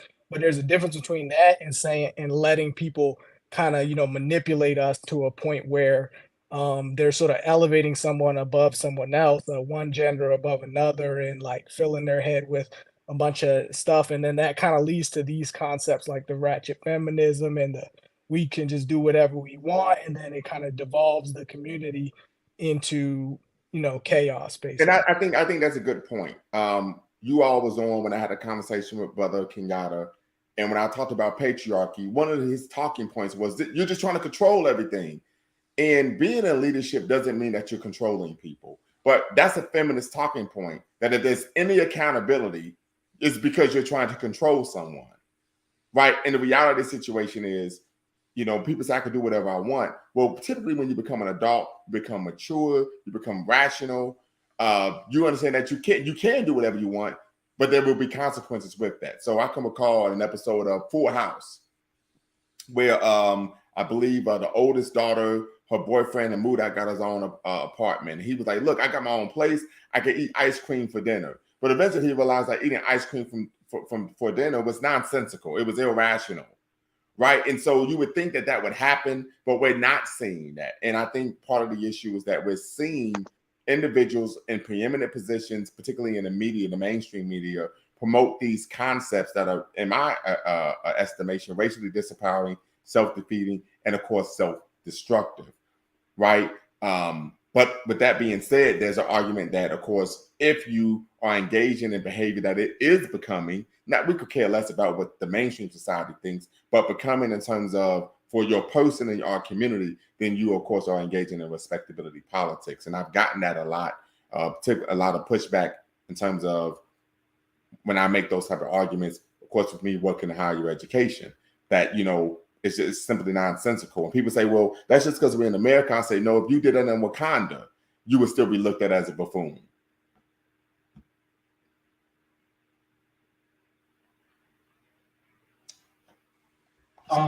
Yeah, that respectability. I still can't get over how fucking, excuse me, my apologies, how Yes, sir. insane that term is. Essentially, if you're correcting any wrong within a community, you're playing respectability. That's Right, just so right, illogical. Like, right. Because it's and I crazy. don't mean to cut you off, but when we in the thesis the sister talked about, and I will pull it up one more time and actually read this part to you all verbatim. I could pull this part up. and I could get to it. Come on, Bakari. She talks about, oh yeah, here we go. Here we go. So give me 1 second, and I'll pull this up, and I will read it to you all verbatim, where she says, because like I said, I'm not, playing loose with the facts here. I don't believe in that. So this is the section on respectability.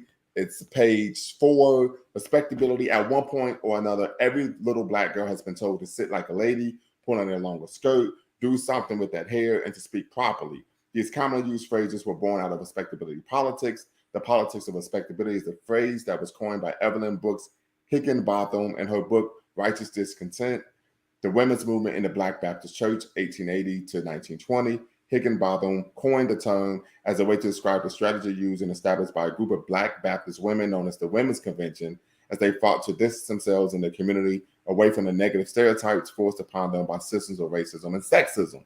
The Women's Convention thought that by enforcing a set of rules or guidelines to live by, that Black people would be deemed as acceptable and would garner a level of esteem from white America. Included in these rules were examples of how to dress, speak, and behave in a way that was seen as respectable. The rules of respectability were used as a survival tool back then. However, this method did not yield the expected outcome back then, and it continues to have a negative effect on us today. So, yeah. The politics of respectability are essentially a practice of self-policing that continues to stifle the growth of Black women and girls. We police our bodies, we suppress our sexuality, and we should subdue our emotions as a way of deflecting negative attention and unfair treatment. But what policing ourselves really does is hinder Black women and girls from being able to grow into themselves and stops us from being able to fully experience self-love. Through the practice of respectability politics, Black people essentially give in to the belief that to be born with dark skin is to be inferior to our white counterparts. We inadvertently are striving to reach the supposed gold standard of whiteness through our adherence to respectability. More specifically, Black women and girls learn early on through the practice of respectability that our bodies are inherently deviant and abnormal by Western standards. The Black female body has been a topic of discussion outside the Black communities for centuries. She goes on to talk about Sarah Barton. So this is where I think it's rather, she makes some disingenuous claims. Number one, we are all familiar with the comedian Tiffany Haddish. I don't think she's a very good comedian. I think she engages in racial tropes, stereotypical behavior, loud, ignorant, dumb as a bag of rocks, if you want to ask me, buffoonish behavior.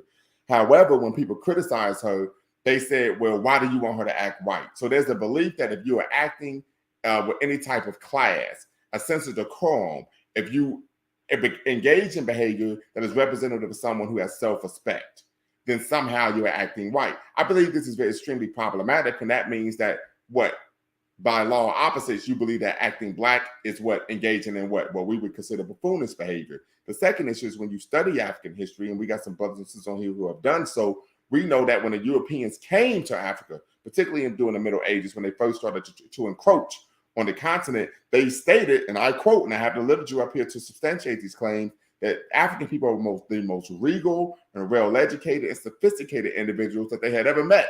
In fact, I have a book on the transatlantic slave trade called Traces of the Trade. I don't think I'm going to find it right away, by Robert Helms, where he argues that the fashion in West Africa, the fashion trends in West Africa were copied by those in Paris. Right? So this whole concept and idea of somehow behaving in a regal manner and having a sense of decorum is rooted in whiteness is something that is historically inaccurate. In fact, we know that in Timbuktu, particularly during the Middle Ages, the book trade in Timbuktu was more lucrative than the gold trade. Okay, virtual spirit fingers, right? So I say that to say that I would make the argument that the claim she's making is not only historically inaccurate, it is also intellectually disingenuous. What do you all say to that? Real quick, before y'all tap in, I gotta say it's a huge flex to where you can look back at a ton of books and can't find the book you need to reference. I think that's awesome. I'm jealous. I just found it. So I'm going to look it up, and I'm going to read the actual reference part that I mentioned. So just give me a second, but you all can converse. And so one of the questions I want to ask is, do women have more or less rights than men here in America?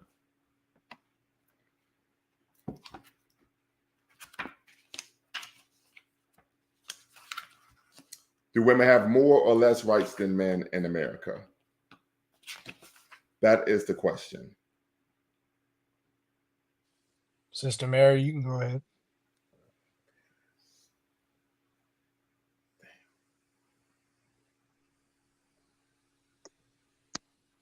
Or somebody else. One of the sisters should go first, for sure.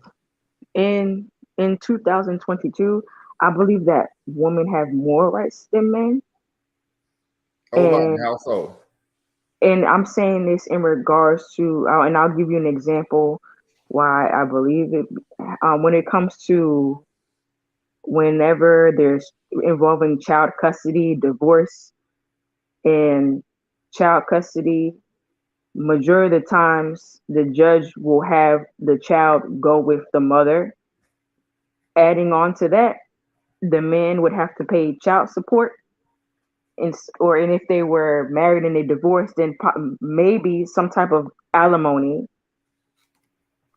Also, in the United States, there's a lot of rights that single mothers get, and then if it's the other way around, when the father is single, there's not much aid that he gets compared to the single mother.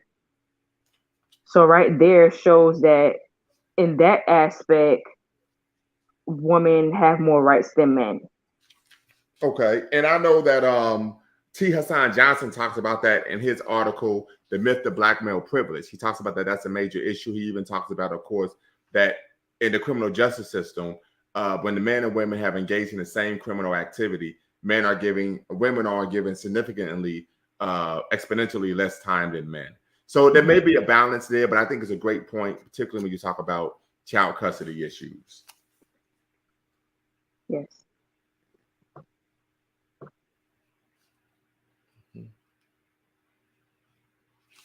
All right. So I'm still looking up this part. Hopefully I can find it in the index. I think I have. So we're going to go here. And if I have, I'm a winner. If not, then, I suck, right? Man, because I read this book like years ago. So, yeah. And I have not found it. That's cool. While you look, I can give my take. I probably won't be Okay. too long ago. I don't think about who's more oppressed. I really have never. We're both severely oppressed, and the only way we'll get out of it is if we do it together. Otherwise, we're not Absolutely. getting out of it.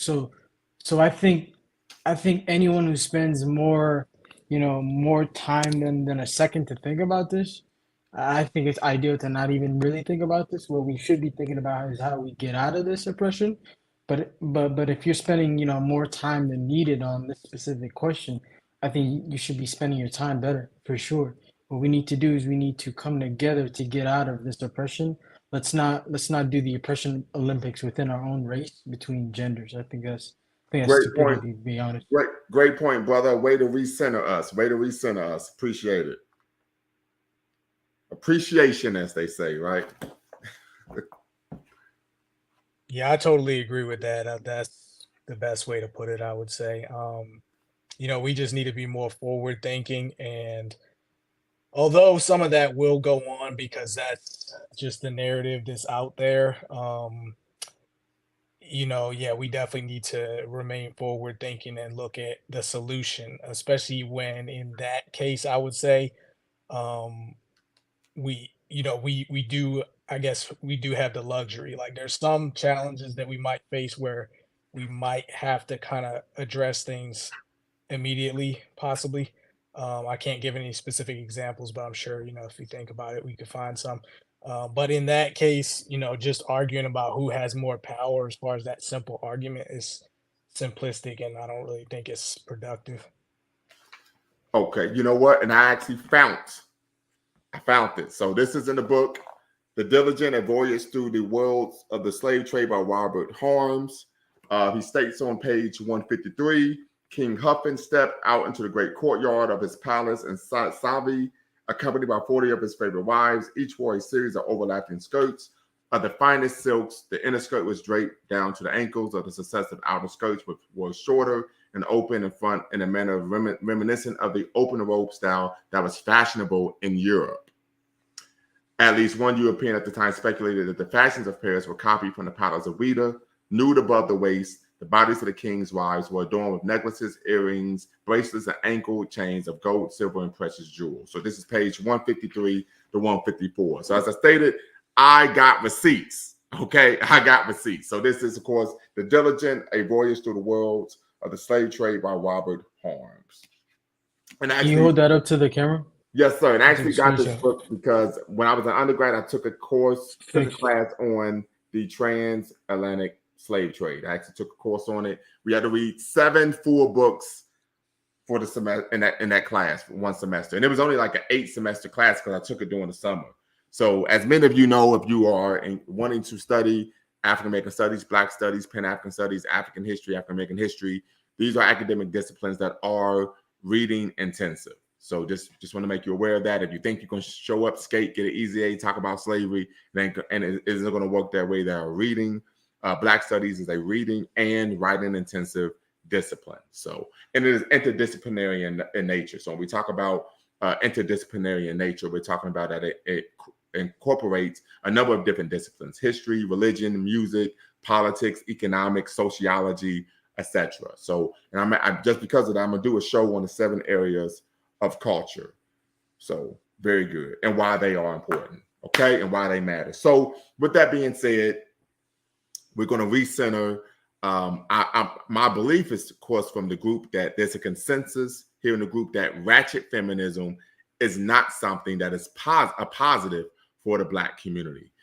With that being said, what could be done in you all's mind's eye to counter this? What I think you all would believe is a vehemently self-destructive ideology.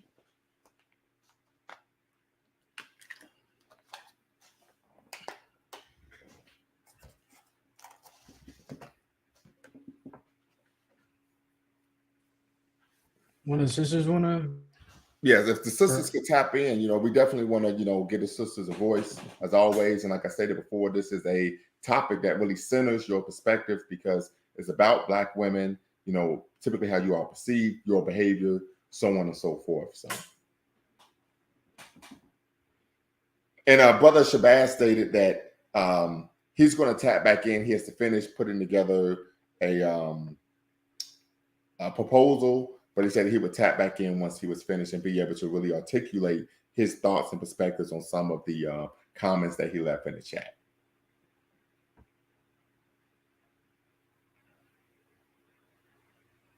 All right, if sisters don't want to start off, I can start. I think the way to resolve this is, I always say this every show, we need to organize our people. It's a solution of all solutions, and this is an issue to where our enemy is controlling how we think. And I think the way to resolve that is by putting our people in organizations, mass organization of African people, whether it's in America, whether it's globally. That's what I believe in. And when you have the Africans there, we can educate our people why this is destructive, right? Why feminism is destructive, why ratchet feminism is destructive, right? And talk about those sort of things. And that's just one I would say small thing on all the things that are causing issues within our community, right? That's definitely a part. And yeah, I think once we get our people organized, educated, I think that will resolve this issue and literally every other issue we have as well. So it's a catch-all. Absolutely. Okay. Very good. And I would agree with you there. I think that, oftentimes, and I shared with you offline before that there was a time where I was a miscreant, and I haven't been shy about that. When I was starring as Mr. Negro in my own musical, right, I realized that, the way I was thinking, the way I perceived myself, and the way I showed up in the world, I realized that, hey, I almost had been socialized, indoctrinated to view myself in that manner. And so I think that's something that we need to be cognizant of, that we're making sure that we are organizing ourselves and not the media organizing us. I've stated before on a previous show, and that's quite all right, Sister Shai. I appreciate you. I have a couple books here on African American psychology. I would grab one here. See, I'm just always pulling, right? But of course, African American psychology from Africa to America. This is the 4th edition, and they talk about that. Unfortunately, African American children watch more hours of television per week than any other racial ethnic group in America, and we know that there have been numerous studies that have highlighted and focused on how the images of Black people on television and how we're perceived by other racial ethnic groups, right? Asians, Arabs, Latinos, whites, etc. But there's been very little research on how it affects how Black people, particularly Black children, perceive themselves. One study by the Association of Black Psychologists found that the 80%, so we're talking about the overwhelming majority of Black images on television are negative, promote racial stereotypes. And so if Black children are watching a disproportionate amount of television and there's a disproportionate amount of negative imagery, they then begin to identify with those images and caricatures of themselves. And the problem is they identify with those images and caricatures because they do not have a alternative identity that's being presented to them, right? So when we talk about organizations, when we talk about creating Juma Mosi Shulays, African-centered Saturday schools, right? The Big Brother, African-centered Big Brother, Big Sister programs. I can even recall that there are some African-inspired fraternities and sororities. We know many people say, I'm part of Greek life, but we know there are some conscious brothers and sisters say, I'm not joining anything Greek because I'm African, right? And they created African-centered fraternities and sororities because as Brother Biqualan always stated, we would never find any type of liberation or empowerment in alien ideologies, right? I say Black power to Brother Biqualan. So with that being said, I think this is something that we truly have to consider. And I would dare say, and I hope the sister comes on and, when she taps in, will be respectful. But I think it's just absolutely ridiculous. I think this is just an excuse for someone who just wants to act like they have no sense whatsoever. And if you want to act like that, cool. But don't try to say it's because you're trying to liberate yourself from oppression. Because as we stated before, when Che Guevara showed up in the Congo willing to put in work after Patrice Lumumba was assassinated, he saw the brothers and sisters were behaving, that they were not ready for liberation.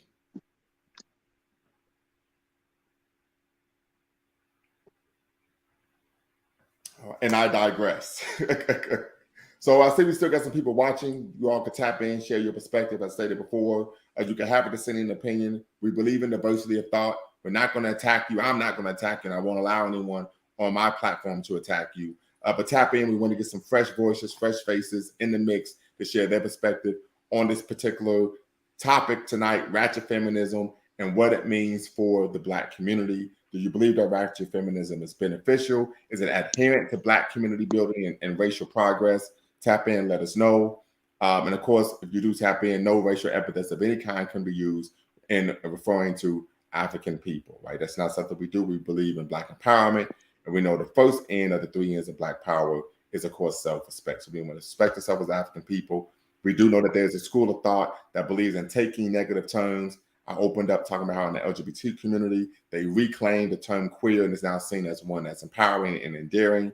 I don't believe in that. I believe there's a reason why you take feces and you flush it down the toilet and it goes into a septic tank, right? And so we don't want to use those type of terms when we are engaged with our brothers and sisters. So with that being said, if you are on the live, we're talking about ratchet feminism, what it means for the Black community. Tap in. I'm going to put the link in the chat, and we want to get your perspective on, do you believe that ratchet feminism is a benefit to the Black community or a hindrance to the Black community? And of course, you can elaborate on why you think that is the case. Brother Lumumba, can I ask you a question? And that's actually, but this is actually kind of off topic, but you just mentioned it. Yes, sir. Where you consider, where you say, we don't say certain things to brothers and sisters, right? And I've seen some brothers who have said, who essentially classify all African people as brothers and sisters. I don't agree with that line of thinking, where essentially even Dr. Umar called Candace Owens' sister on the Breakfast Club recently, right? That's not my sister. That's an enemy. Full out. And if I could, because I know you are a huge fan of Dr. Khalid Muhammad. And my hero. I think you can recall when he was on the Phil Donahue show, and they pulled up the tape where he was mocking what he called Messi, Jesse, I don't know who I am, Jackson. Yeah. And he asked him, is he your brother? He said, he is my brother, and he's a very brilliant brother. We simply want him to stop allowing himself to be used by the enemy and against the best interest of his people. We want him to return home. So it's almost a concept, and of course, I'm going to use the biblical concept again of the prodigal son, right? And that if they come home and they make amends and they commit their lives to Black liberation at home and abroad by any means necessary, we will welcome. Now, we would be skeptical because you're out there doing some things with them folks, right? But that's the ideal. That is just ideal. I respect that, and you, I probably can recite Dr. Khalid lectures like in my sleep. Sir. Like that's my hero. But he was very clear. Like Jesse Jackson, I don't know if he would consider, and I would consider him correct. I apologize if this is one of your no words, but a Negro, right? And that's what I would consider Jesse Jackson. Jesse Jackson and Candace Owens aren't even in the same universe, right?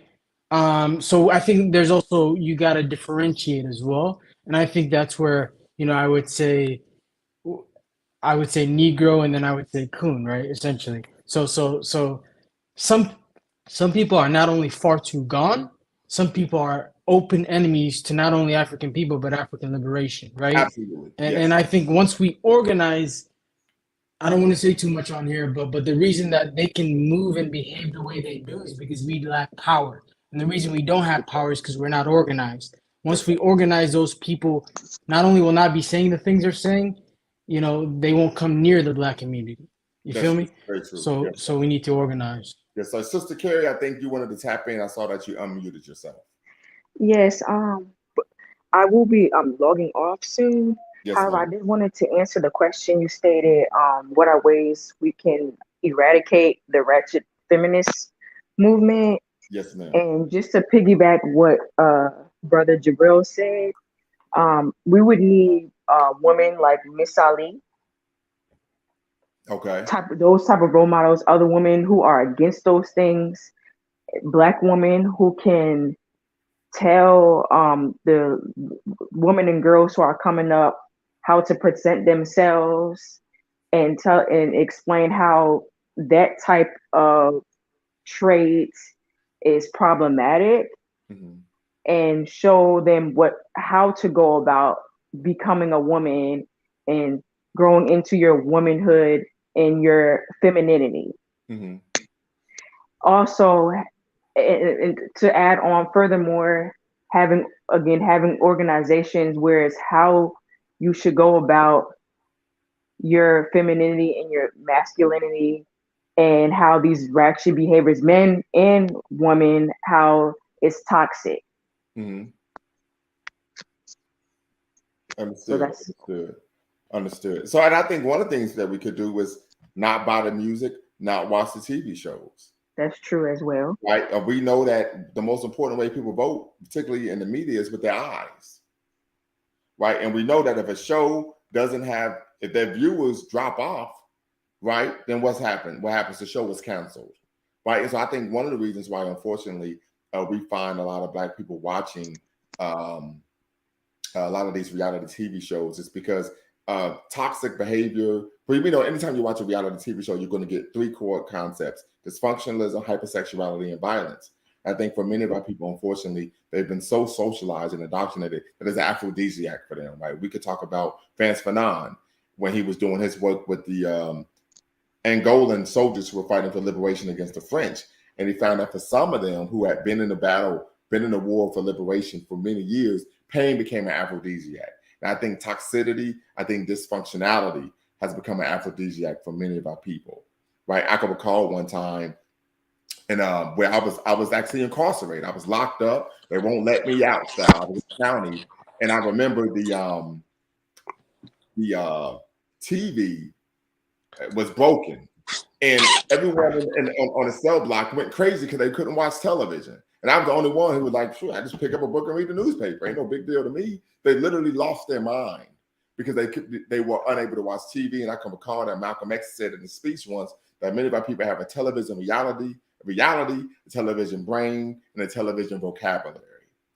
right? And so oftentimes, unfortunately, even Dr. Jawanda Kunjufu has stated that for many Black people, being Black is based on what they see on television, right? So, Brother Shabazz, we're happy you were able to tap in.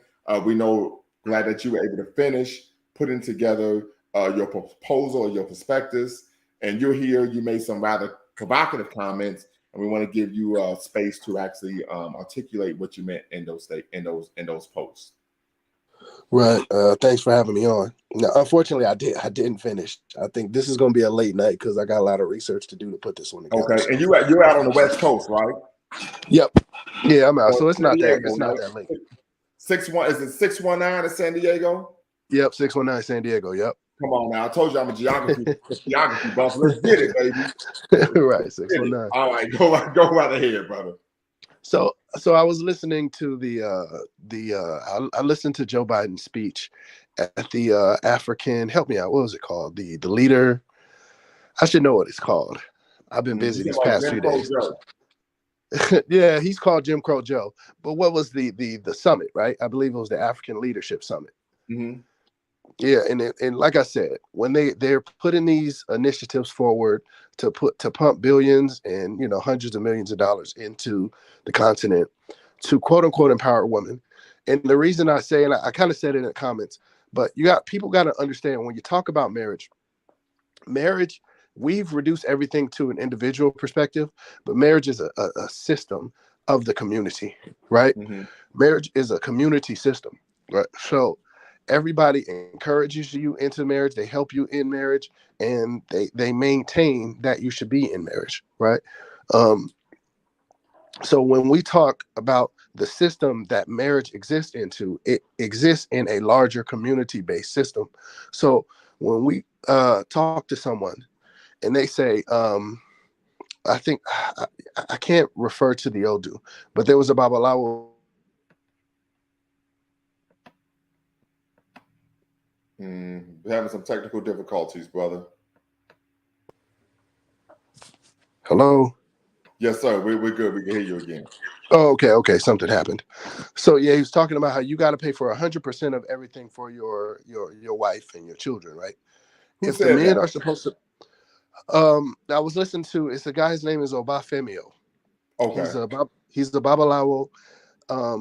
In the type of Babalawo that I like, that's based on the Odu and based on he has a basis to what he says. But let's regardless of who he is, I'm just saying, let's just say that because there's plenty of cultures where that's the case. The man is the provider, right? That's the old adage, right? So if the man is the provider, right, and then we go out into society and the women have all the jobs. Like when I was in Nigeria for 4 months, every time I went to the bank, all the tellers were women. The security inside was women. The only men security was the men like on the outside, in more danger. They were men, and then the women inside, the security were women. I mean, the ones working at the desk were women. In a lot of different jobs, there would be women there. But then we turn around and we're expecting men to support homes.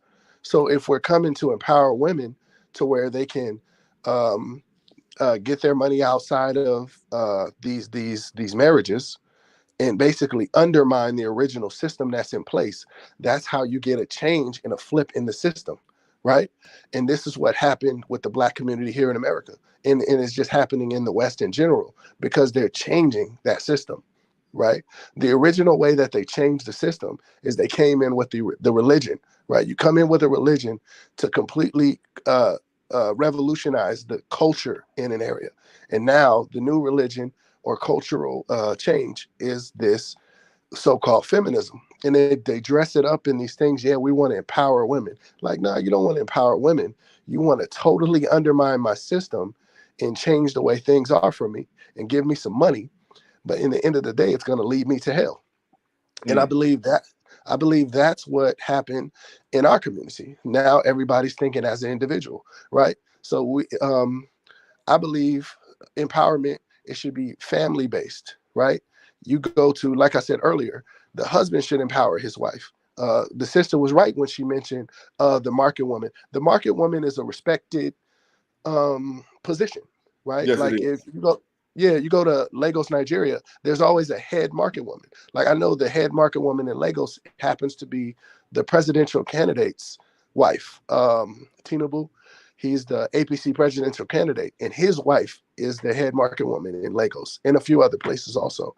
So this is a cultural position, right? But all these market women have husbands for the most part. You get what I mean? So it all of these things lend to the system of the family system. That's the core nucleus of the community. What they're gonna do is undermine that. In America, they undermine it with all these programs and welfare and the propaganda of independence. And that's what, in my estimation, is being brought to Africa now to fully, you know, push that agenda. And I know people that can't see it, but the reality is, this is how it starts, right? And then they trick you by saying, because now I sound evil because it sounds like I'm saying don't empower women, right? But I put the family and the systems of the community over individuals. Don't empower Understood. one yeah, Don't empower just one individual. Just real quick, if you right. just tapped in, we're having a conversation here on Lumumba Speaks regarding ratchet feminism and what it means to the Black community. I just put the link in the chat. I want to speak to a point that you just made, Brother Shabazz. I'm going to actually share my screen. Can you all see that? Yeah, we see it. Okay, and I'm going to read verbatim what the sister writes here in her thesis. This is the section on page 15, the bottom of page 15, intersectionality in practice. She says to be a Black woman is to be strong, fierce, and independent. To be a Black woman also means to be unprotected, forgotten, and used. Black women have been gifted with the beautiful curse of intersectionality. Intersectionality is beautiful in the sense that it is one of the many things that gives Black women uniqueness. Being a Black woman is having a membership to a very exclusive club. Not just anyone can experience the magic. So this is once again what Dr. T. Hassan Johnson talks about, where Black women believe that they're magical.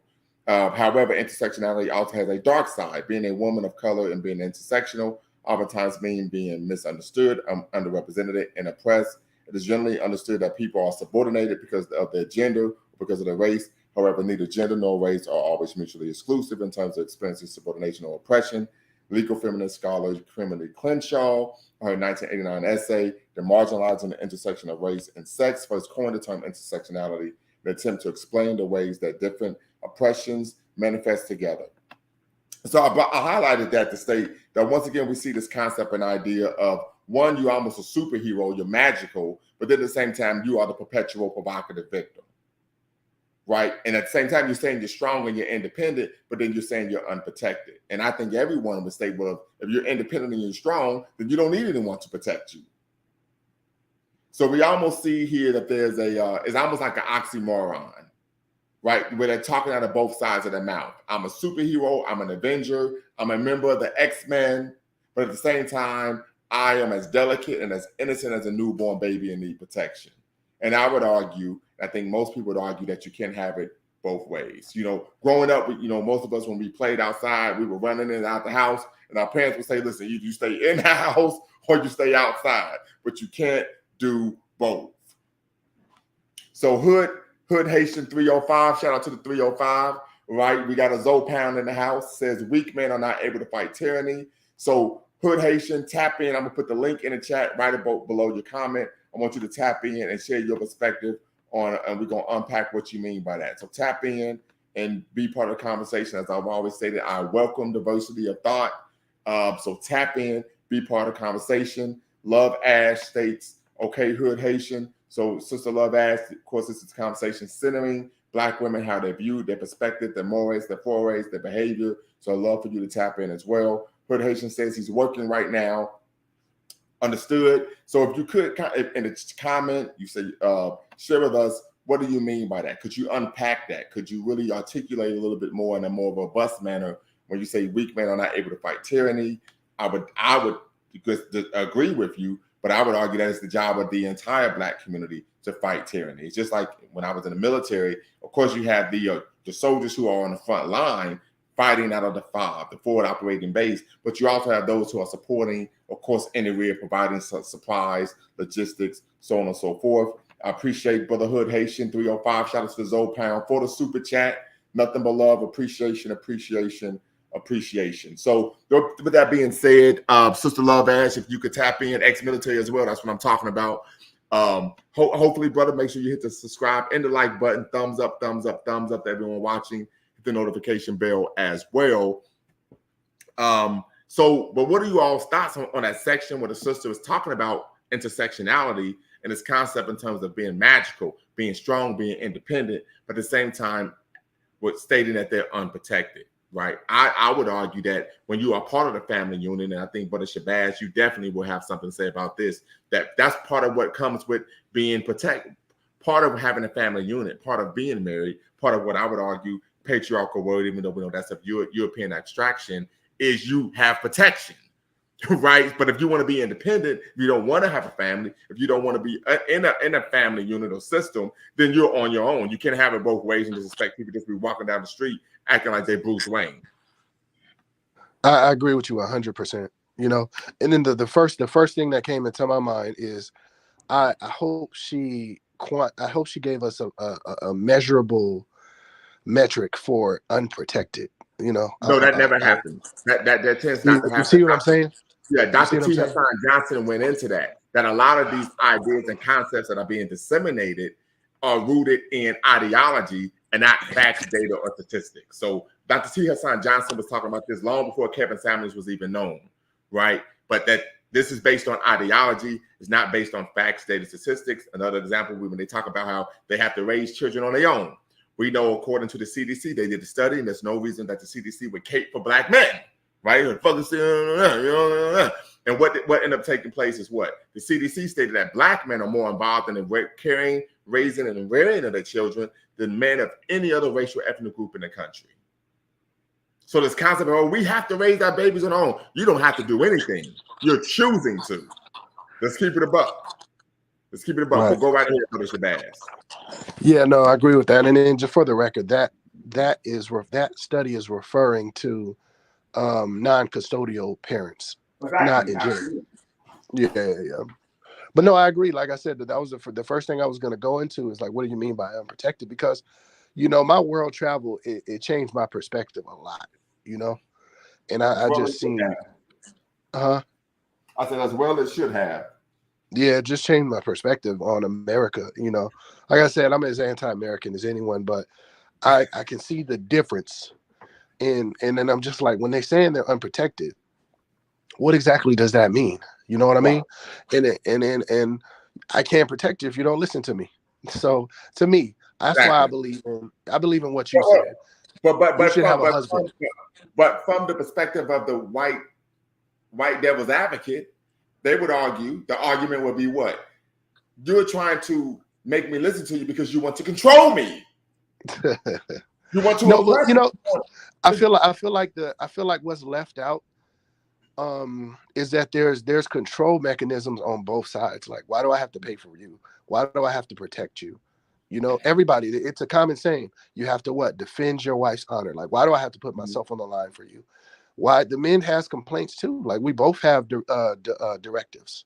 There's directives for the women and directives for the men, but only one of them is seen as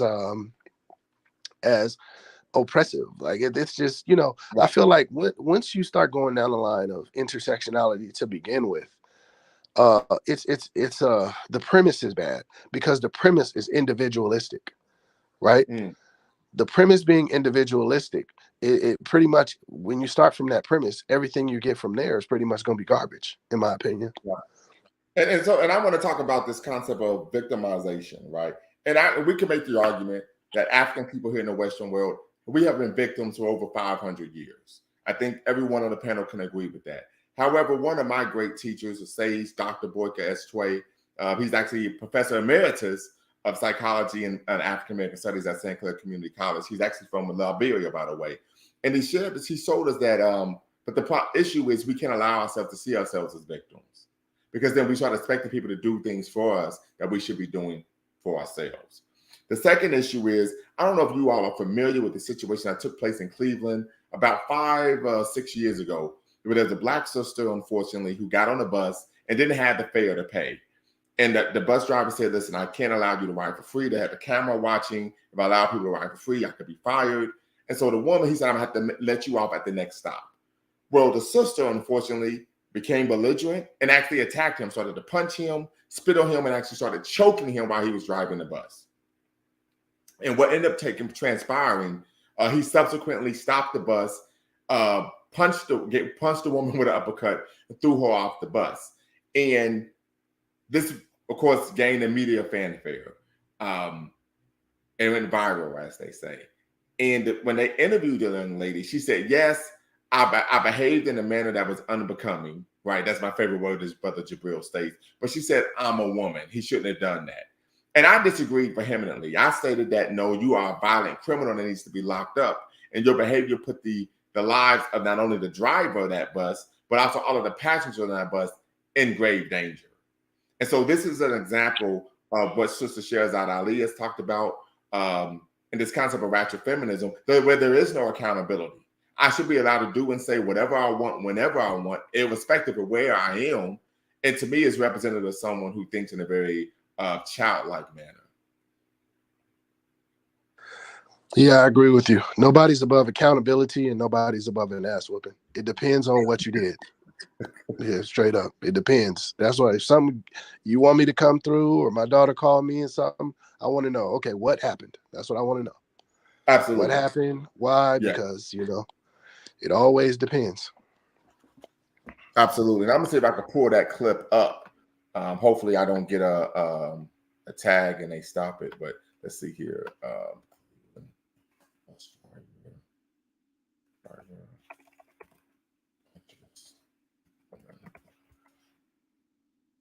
Here. Isn't like YouTube like fair use where you can do commentary on videos? People do that all the time. Is that not like a thing? They cut off a few of your videos there. You might Yeah. want to be Oh, they careful. did? Yeah, I know. Yeah, they Okay. did. Yeah, I don't know if I want to. I'm not even going to try it. There are people that literally all their videos are just reactions to videos that are already on YouTube. Yes, That's I'm like not. it's like a fair use. I forget, like they always preface like they put like a banner that says fair use before they start speaking, right? It essentially is like something that's like a gray area where you can take advantage of it. But I'm not too familiar with that. I wouldn't risk it if you're not aware. Yeah. So yeah. I think I remember the clip though. Yeah. So I think this I do. is what we're seeing here. So I think it's unfortunate, right? But this is almost a situation where there's a duality. Yeah, Sister Love Ashes ain't even worth a strike. I agree. This duality, right, of where they're in a space in which they are a superhero, they're magical, and they are a victim at the same time, right? And so they're almost in a dual space, right? And I just find it extremely problematic, because whenever something goes well, it's because I'm magical and I'm able to take white supremacy, throw it up in the air, and bring it down as black girl magic. But when things don't go well, it's because I'm a victim of what? Anti-black racism, misogynoir, and intersectionality rears its ugly head, so on and so forth. So this is what we're finding ourselves, and this type of ideology and thinking, of course, is rampant in the realm of higher education. Yeah, and Sister Love Ash is saying that's just like black excellence. Absolutely. And I'm glad you brought that up, because many of you are familiar with Deontay Wilder, yes? Yeah, for sure. Yeah. Right. And so, Yes, of course, definitely. many of you know I have a boxing background. I love, the squared circle. And when Deontay, I told people like, man, you always bet on black. You're Pan-African. This is all black everything. You know what I'm saying? You got the red, black, and green sleeve on your arm, tattoos, so on and so forth. Now, I told people, I said, Deontay Wilder's not only going to lose to Tyson Fury, he's going to get his ass beat. How could you say that? I said, I know boxing. He has no skill. He has a right hand made of vibranium, but he has no skill whatsoever. He is fundamentally rudimentary at best. And every time he throws a punch, he's off balance. He puts himself in a position to be countered. And so what happened? They fought, and he got his ass whooped. They fought again, he got his ass whooped. Instead of Tyson Fury saying, No, he won the first fight. No, he He won didn't. the first fight. He didn't win the first fight. The first fight was a He won the draw. first fight. No, he didn't. No, it was a draw, but I think he won that fight. He did not win the first fight. I think he won the first fight. Tyson We'll Fury- leave that for another time. Hold on. But I disagree, Tyson brother. Fury won every round except for the 2 rounds he was knocked down. Literally. Nah, what I'll tell you is that also that I don't agree with that count. The last count. That's fine. I don't agree with that. But Yeah, they gave you him too do much know how time. boxing is scored, correct? No, I'm not an expert in boxing. I'm an amateur viewer. Okay. I'm not an expert So like that's you, why but I I don't said- think he won So that. it's 12 rounds, and they score Mhm. each round on the 10-point must system. I So know if you that. win 10 rounds, you're going to get a score of what? 118.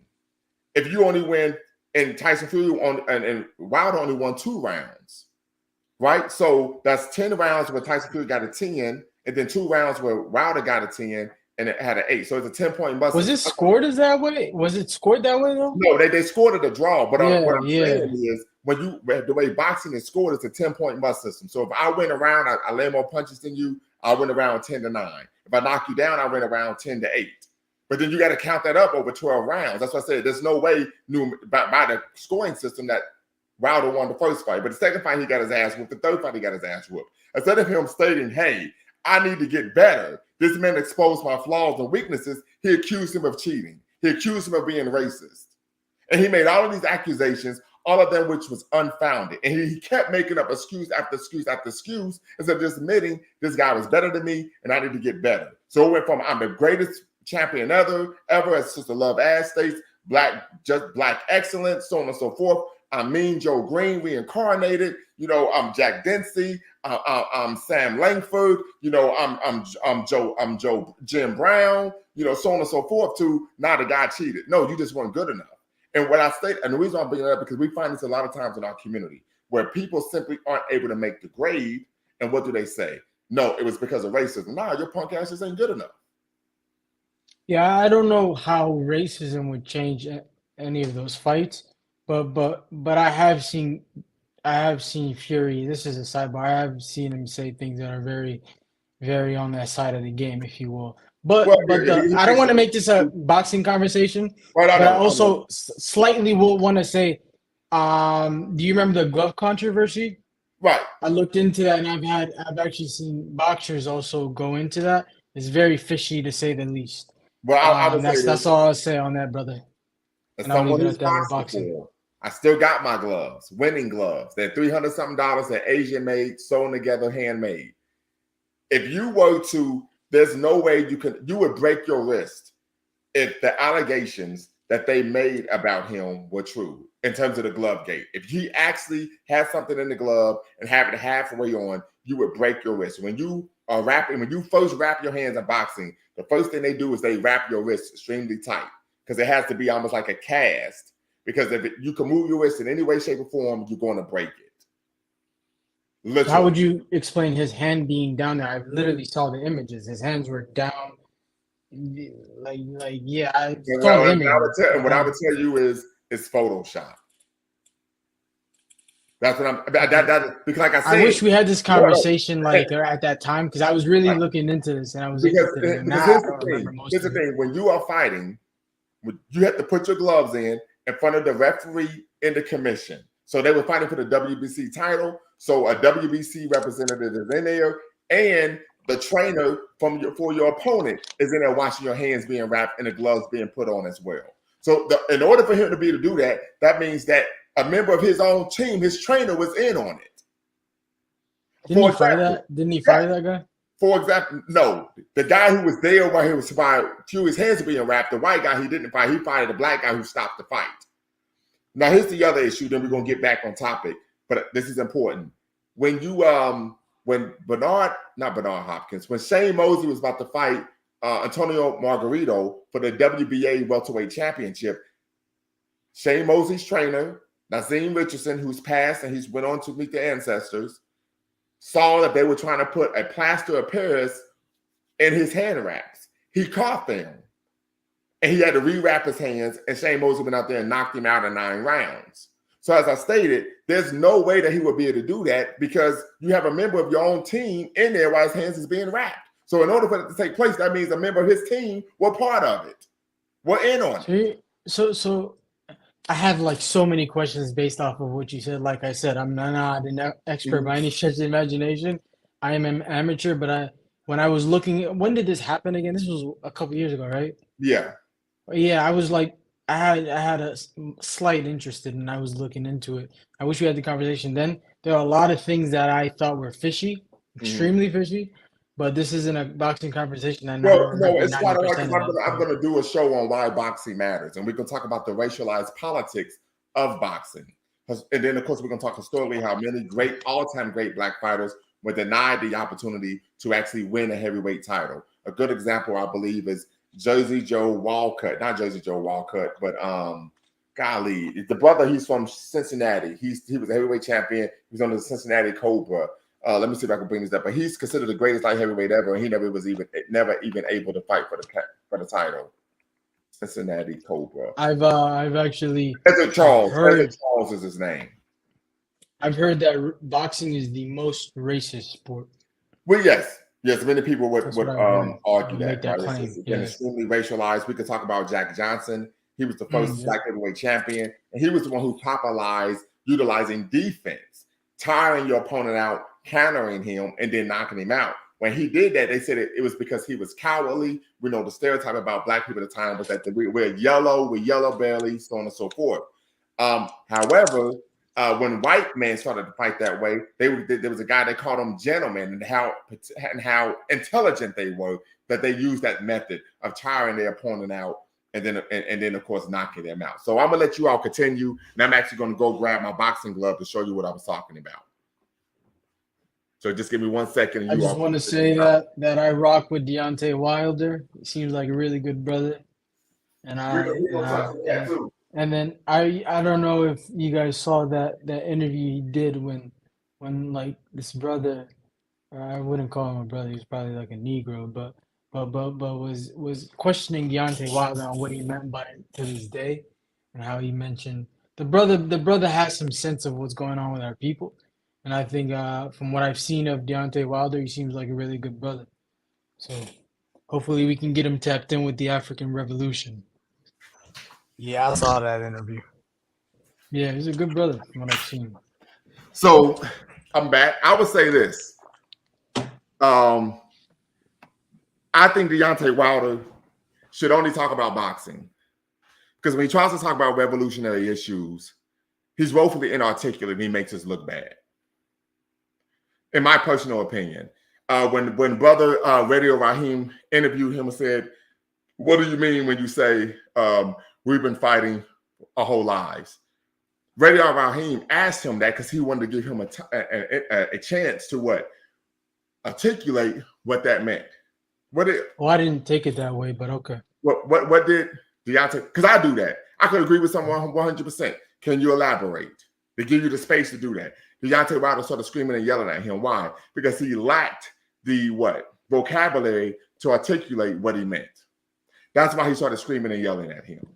I don't agree with that. I think he was frustrated. How can a black man actually? Essentially, he took it the same way I took it. You took it how maybe Radio Raheem took it, right?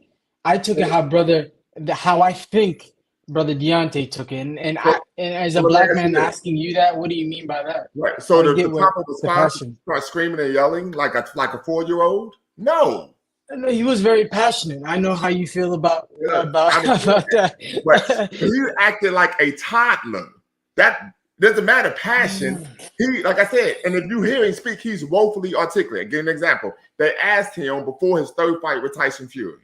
Now, like I said, I could be objective. They said, would you still like to have a fight with Anthony Joshua? Do you know what his exact response was? That can be happened. That's what he said. That can be happened. He is woefully inarticulate. And so he yelled at and screamed at him because he couldn't actually articulate what he meant. So if you can't articulate what you mean, then shut the French toast up because you make us look bad. Wow, this is someone speaking about black liberation, and he's that inarticulate? He can't even voice what the perspectives are? Absolutely. So I brought the glove in, right? These are sparring gloves, so they're 14 ounces. So if you were to, I rock with Deontay Wilder. I have to that's cool. But restate that he seems like a good brother. all I'm Shout saying out to is him. we got to be objective. So if I was to have my fist halfway in, right? Halfway in, and I'm punching, I would literally end up breaking my wrist. Literally. If I have it halfway in and I'm punching something hard, I would break my wrist. Secondly, there's no way that you will be able to come out the dressing room with your hand halfway in there because it's checked by the referee. And then they wrap your hands, and then the referee and the member of the commission actually sign their signatures on the tape before you even leave the dressing room and go into the ring. So that would means that not only was the referee in it, not only was the WBC in on it, but actually that way his own trainer was in on it. You see how irrational and illogical that type of claim is. I don't know. Not necessarily. I don't trust white people. That has And nothing I to don't do know who with was. it. No, I It don't know who was there when the rapping was happening. The man you told me that was on the side of The Deontay trainer, Wilder first off, the checking was a referee white was the man. black guy. The referee was a black guy. Secondly, the WBC is ran Like by I said, I Mexicans. don't know who was back. Oh, like I said, I don't know who was there, but And I've thirdly, seen fishy things. the WBC allowed him to not fight his mandatory fighters and fight fighters that weren't even worthy of a title fight so that he could hang on to his title because he was very marketable and helped them make a lot of money. So all the claims that are being made are patently false. He just got his ass whooped. That's it.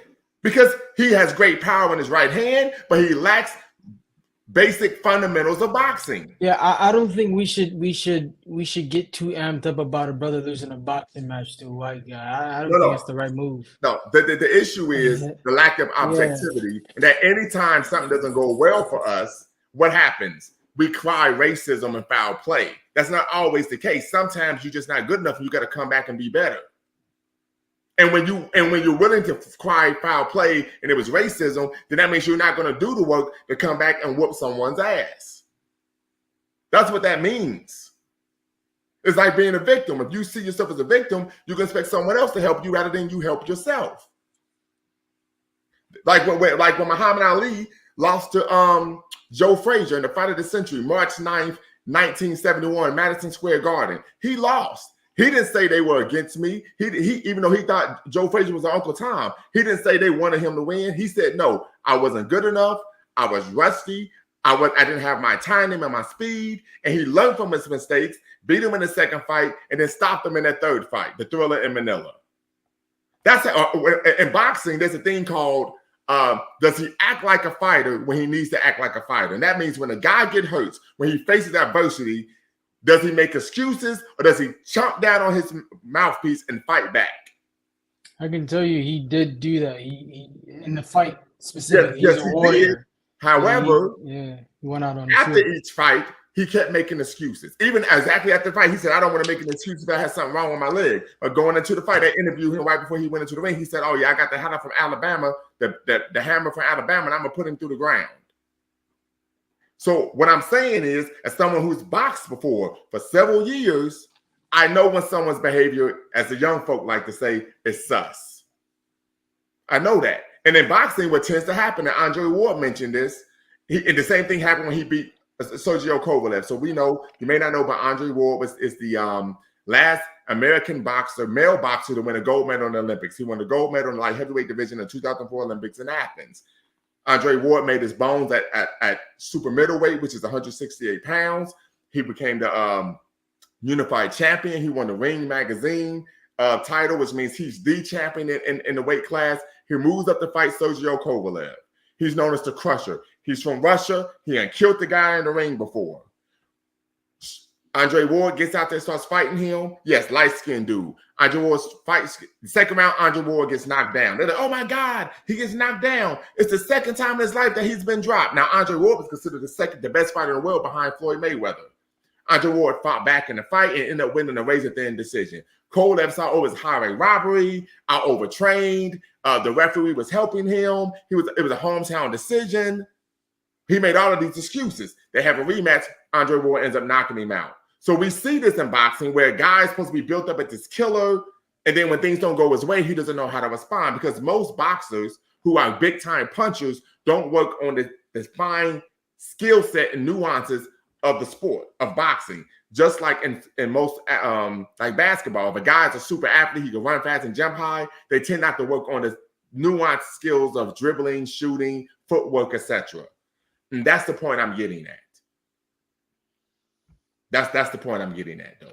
So I think that's something we have to really understand and consider as someone who isn't a casual fan, but someone who's a hardcore fan, someone who has a subscription to Ring Magazine, someone who's been in the ring before. We find this with guys who are big punchers. And when things don't go well, they have all types of excuses rather than going back in the gym and working on their skill set. And we find this with all boxers. We saw with Manny Pacquiao, Floyd Mayweather whooped his ass, made him look like an amateur. All of a sudden, my shoulders was messed up. This is what they do when things don't go their way. Because they're used to just hitting guys and they fall like trees. But when you get to the world-class level, the guy has a world-class chin, he has a world-class heart, he has world-class stamina. So you can hit him and knock him down, and the guy's going to get up. I know because I've been there before. I was known for dropping guys with one hand, one shot, bow. I fought some dudes, hit them, and they looked at me and smiled. Oh, shit, what am I going to do? And guess what? I ended up losing the fight because I needed more than just one hit quitter. I know from experience. And that's what happened. And like I said, for me, I could be objective. This probably would have been a dynamic convo if we had this 2 years ago. Like I said, I haven't been keeping up with it, and I'm a casual fan. But I was very, very.